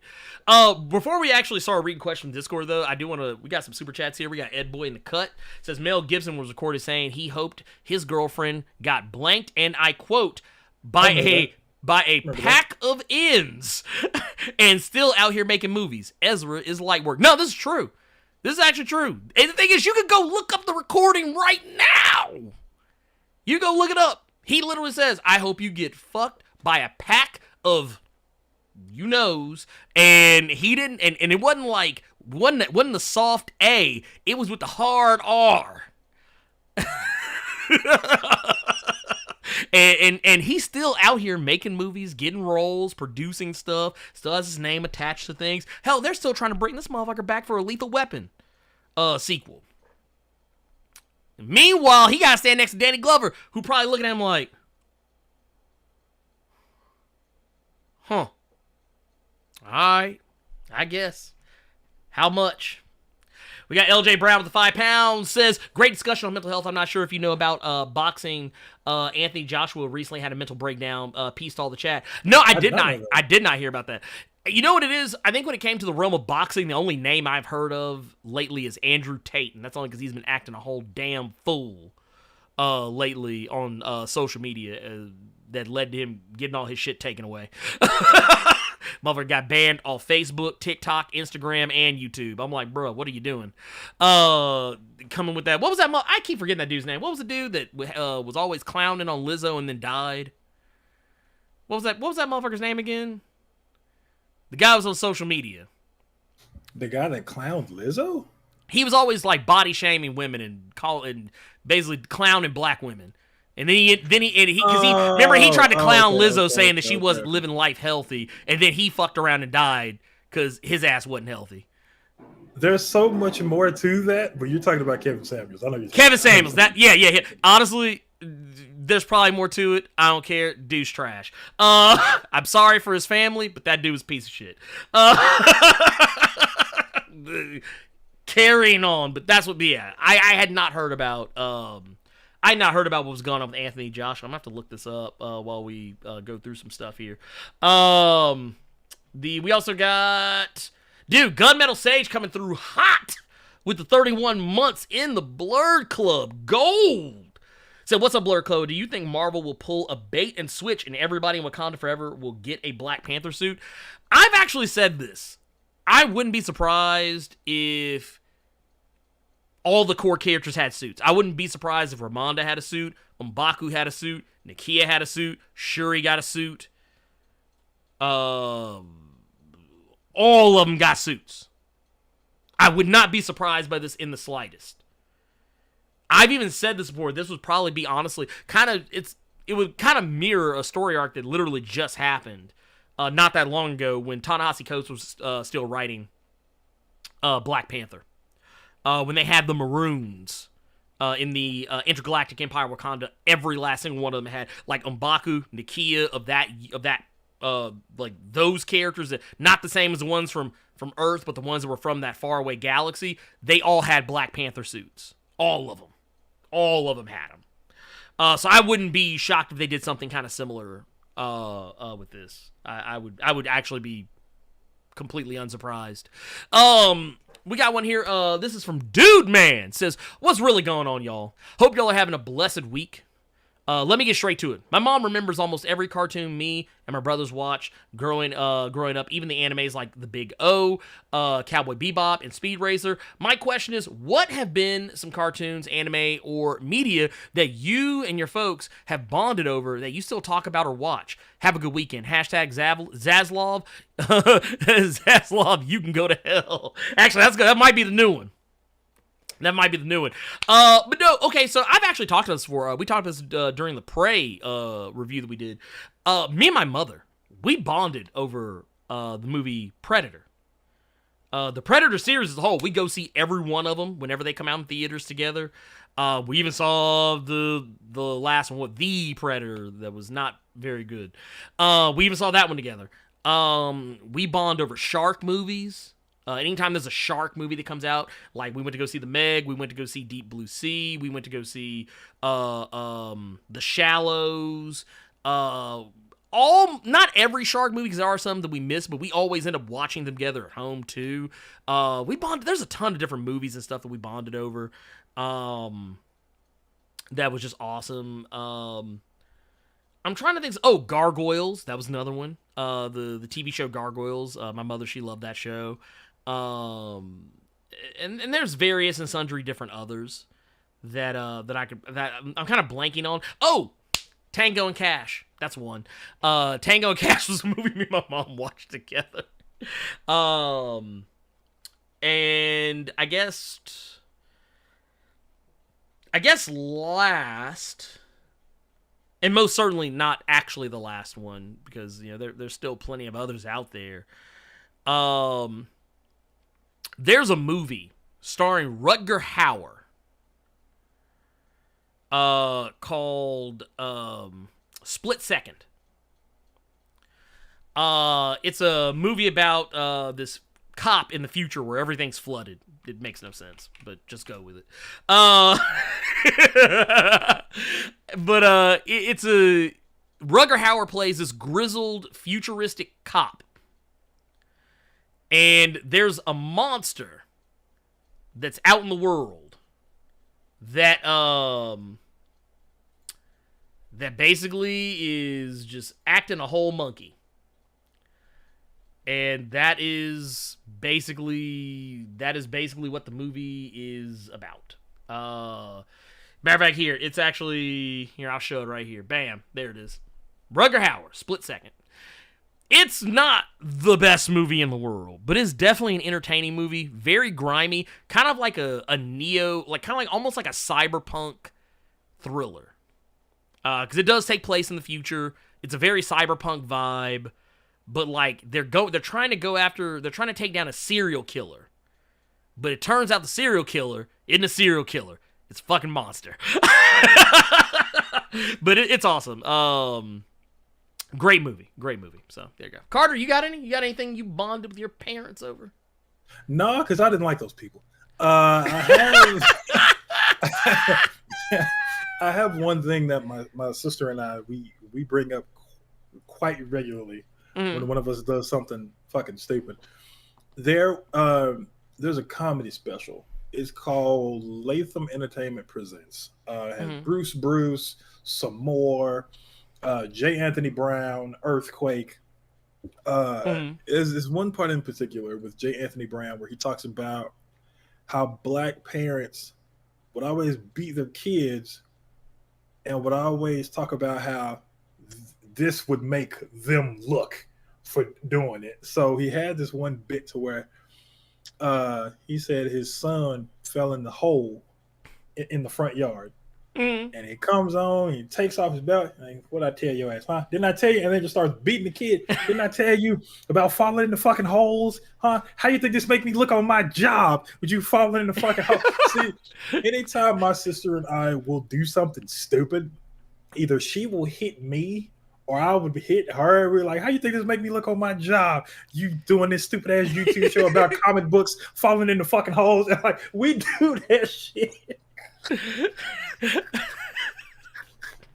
We've done that shit for everything. Like, we just did this. She did that shit to me yesterday.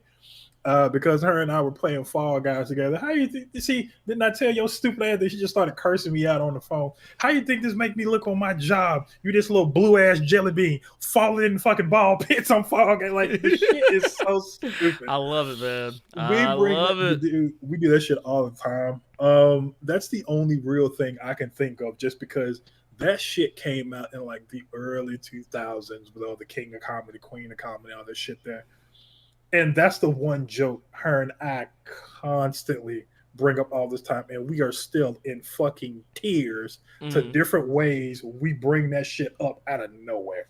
So that's mine. Okay.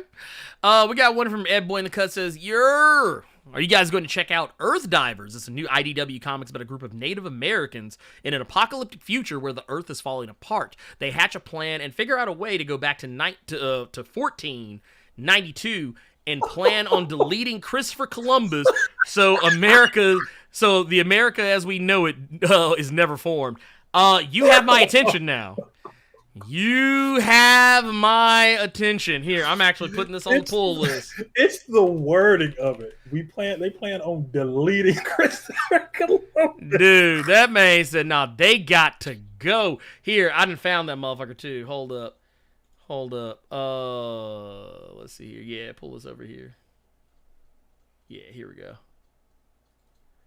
Wait, I just want the image. I don't want open the image in a new tab. There we go. I don't want all this other bullshit. Y'all can keep that. Yeah, there we go. That's the one I was looking for. That's the one. Here it is. Earth Divers. This is the second issue. But yeah, kill Columbus. Yeah, I want that. Yeah, that's getting bought. That's getting bought off rip. That sounds so 100%. Ridiculous. I want to read it.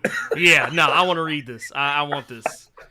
I want this in my life. Who's the creative team on this? I want to see who the creative team on this is. Let's see. Written by Stephen Graham Jones, with art by. I'm not gonna try and say that last name because I'll fuck it up. Apparently this made Bloody Disgusting. How did I miss this? Oh, Stephen Graham Jones. Stephen Graham Jones is actually themselves a Blackfoot Native American. So I'm here for it. Let's go. I'm learning that I'm becoming a better person because I didn't laugh when you said that. What is a Blackfoot Indian? Well, or Blackfoot Native American. We don't say Indian anymore. No, it's a tribe. It's a tribe of the Blackfoot is a tribe of Native Americans. Okay. Now you want to ask me anything beyond that? That's another story. Yeah, I've never heard that. They were so basically, if I remember correctly, I think they were mostly based out of Canada and like the upper regions of the United States, of what is now the United States, if I'm thinking correctly. But I could be wrong. I'm not very well spoken on Native American matters, but I do find this in and of itself an interesting thing. We also got another one here from Urban Prince of Strong Style. Says, do you know that Reed Richards had a sister? I just found out this just a minute ago, and she's a sister. I read that issue this week. Yes, I did too. Yeah, I actually shot a video for it that has not released yet, so I'm gonna reserve my comments on it for there. I will say this much: I don't have as much of a problem with it as some other people do. I was on Twitter. Yeah. If you know Marvel history, mm-hmm. and you know about Kang and who Kang is, mm-hmm. it shouldn't be a problem. No. But when I saw that, I wasn't thinking about the history. I was thinking about Jonathan Majors. And if they make that connection. Yeah. No, I know where you're going. And honestly, I wouldn't be shocked if they did, maybe do something kind of similar. I don't think it's going to follow exactly. But I think one of the things the thing I saw people complain about more than anything else was that some people were calling her a bitch because saying she was mean because but I was like, dude, you got to understand where she was coming from. I knew exactly why she had that energy she had. And I knew exactly where she was coming from. Oh, yeah. I didn't meet my father until, just so you all know what we're talking about. Newest issue of Fantastic Four. Yeah. Reed basically finds out he has a half sister out there. And he found out like a few issues ago, but he finally meets her. He actually goes to see her. Yeah. And she has this kind of standoffish energy about her, and Valeria and the others, the youngest son that used to be a mutant, but then they nicked it. Franklin. Frankly, and they walked up to her and they called her auntie, and she was like, "Whoa, we already doing I don't know y'all like that." And I knew exactly where she was coming from because I personally did not meet my father until I was 23, and when I met my father, he had 2 grown-ass daughters. College track stars. One of them is teaching now. And just to see that, and when they met me and they were, oh my God, big bro, this, that, and that, I'm just like, because I'd never seen these people. I don't know you motherfuckers. You know what I'm saying? And you don't mean anything by it. No, just you don't know. That's why I enjoyed the end of the issue, because they basically have a common thing that they bond over. So the issue itself, if you read it, it's really good. She's like a normal person. She doesn't have superpowers. She's honestly probably the closest thing that she is to anyone like the Fantastic Four is like Valeria, because Valeria is just a normal person. Valeria is not superpowered. She's just a super genius. And it's not to say that Joanna, who is a sister, is a super genius, but she's a marine biologist who probably is as smart as Reed when it comes to what it is that she does. But I thought it was cool that she, because basically also the other energy I think a lot of people weren't realizing is that Reed basically pulled up and interrupted her while she was trying to do something that to her was her way of saving the world. Like, yeah, she doesn't have superhuman strength. She can't stretch her body. She doesn't fight Galactus or Kang the Conqueror or Doctor Doom on the regular. No, she saves the world by doing it the way a marine biologist would, and that's what she did. And I thought, like, so yeah, based on her attitude was basically, yeah, you taking me on this wild journey. And she was like, well, this is, and she kind of had the energy like, yeah, this is cool and all, but and I think a lot of people didn't get that. And I that's cool. If you don't get it, that's fine, but I totally understood. She even made the point of saying, like, the whole reason she felt like that was because he never came to see me. He just did. Right. But he only came to you. You. Mm-hmm. You were the favorite. Yeah, it tracks. Yeah, because even the other two children, I didn't even know they existed. Yeah. But see, that's the thing though. They're not in very many comics. That's why you didn't know. They don't show up very often. Reed doesn't see them very often, let alone they daddy. Papa was literally a Rolling Stone. But yeah, I didn't have a problem with it. I actually thought it was fine. I don't know if they're going to do anything more with that character or if she's going to hang out with the Fantastic Four more often because it's getting relaunched here very soon. A new creative team's taking over, and they said they're going to be doing more personal stories, not these big epic cosmic tales. So I don't know where that's going to go, but we did all the questions. Nice. In the Discord, just about. We got one more. It says, Ernie and Carter, after our combo yesterday about writing the script for games, what writer in fiction would you like to write in the gaming world and what? Honestly, for me, I would like to see N.K. Jemisin do something in a video game. I don't know what it would be. But for those who don't know, N.K. Jemisin also wrote this. Far Sector.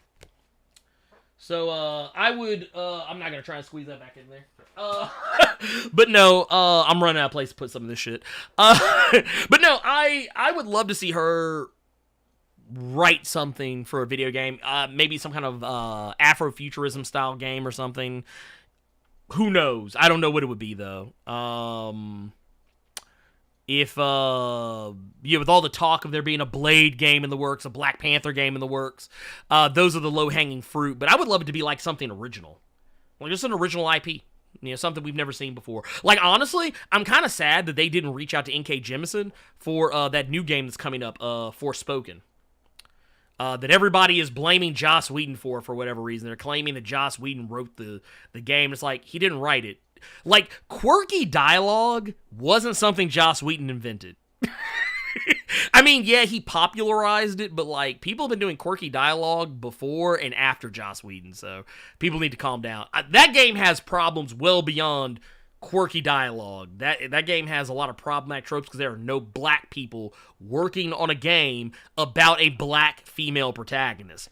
That's the problem that game has.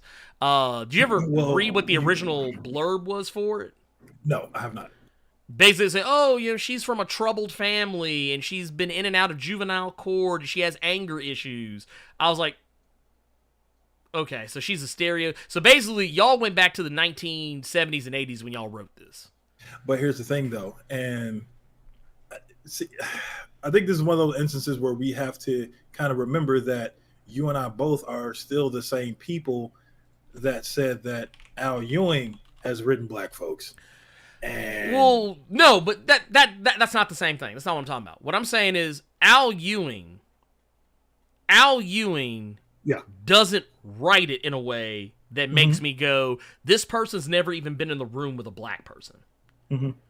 These people, and it's very obvious because they've actually gone back and taken some of that stuff, or supposedly restructured some of that stuff. They didn't have anyone consulting on this. I mean, yeah, you can have a white writer write this shit, but if you're going to write a black protagonist, you should at least have some consulting. Brian Michael Bendis even has consulting. He has his family. Dude literally has black children. One even African. But no, that's a huge and total difference. We're talking about a conglomeration, a room of white writers. And by the way, this is Square Enix we're talking about here. So it's not like they ain't got the money to get them. It's not the same thing. There's a difference between, it is not the same thing.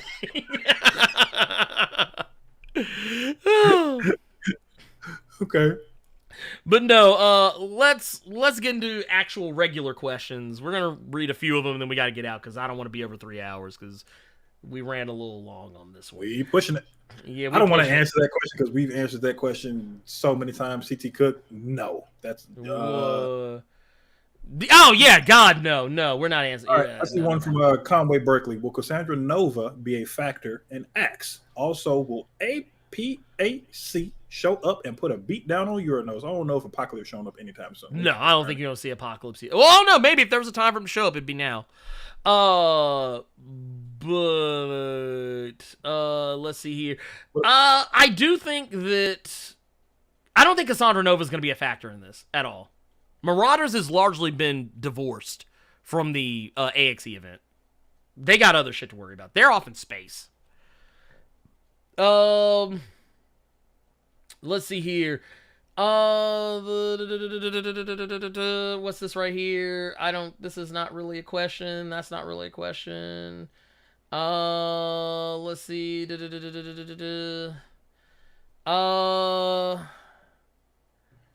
I'm looking too, and fuck it. All right, cool. Let's go. Shut it down. Shut it down. Close the studio. We shutting the studio down. Wait, here's one. Cam D'Amelio says, "What are you guys' opinions on the on Matt Shakman most likely directing Fantastic Four?" I'm fine with it. He directed a lot of episodes. I think he directed most of the episodes of WandaVision. So it'll be interesting.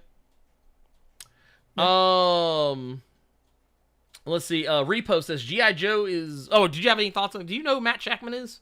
I do. I researched a lot of that when I saw that he was going to be doing it, and I'm cool with it because I liked the WandaVision for what it was. Yeah, I mean, yeah. I feel like I'm trying to see what else has he done other than WandaVision. I'm actually looking him up right now just to see, just for Claro's sake. As a director, he did one episode of Succession. He did one episode of The Boys. Actually, a very good episode of The Boys. The Cherry episode. He's done episodes of It's Always Sunny. Oh, handy business. Get your book. He's done episodes of It's Always Sunny in Philadelphia, You're the Worst. All good shows. Yeah. This guy, he's gold. He's gold. I can get with this.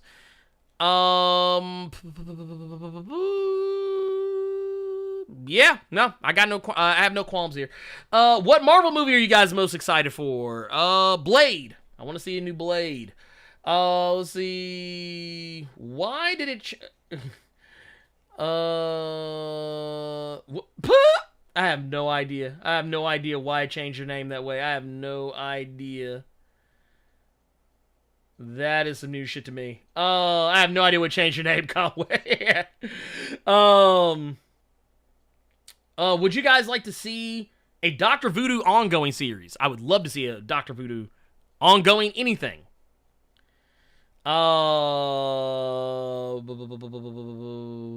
Anyone know when the X-Men Retro Marvel Legends Apocalypse figure is coming out? Like the day and the month? I have no idea. That's a question for the chat. If y'all can figure that out, please do, and thank you.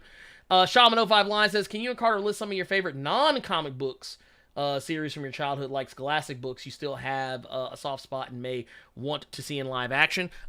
There's actually one for me, and it's actually being made into a movie or a TV show, I can't remember, called Bunnicula. That's actually getting made into a, I can't remember if it's, I think it's getting made into a movie. No, it's getting made into a TV series, I believe is the case. It's getting made into a TV series. It was a book I used to read way back in the day. But this right here, this book series, yeah, Bunnicula, a rabbit tale of mystery, literally about a vampire rabbit. So there you go. That's mine. Let's see here. Do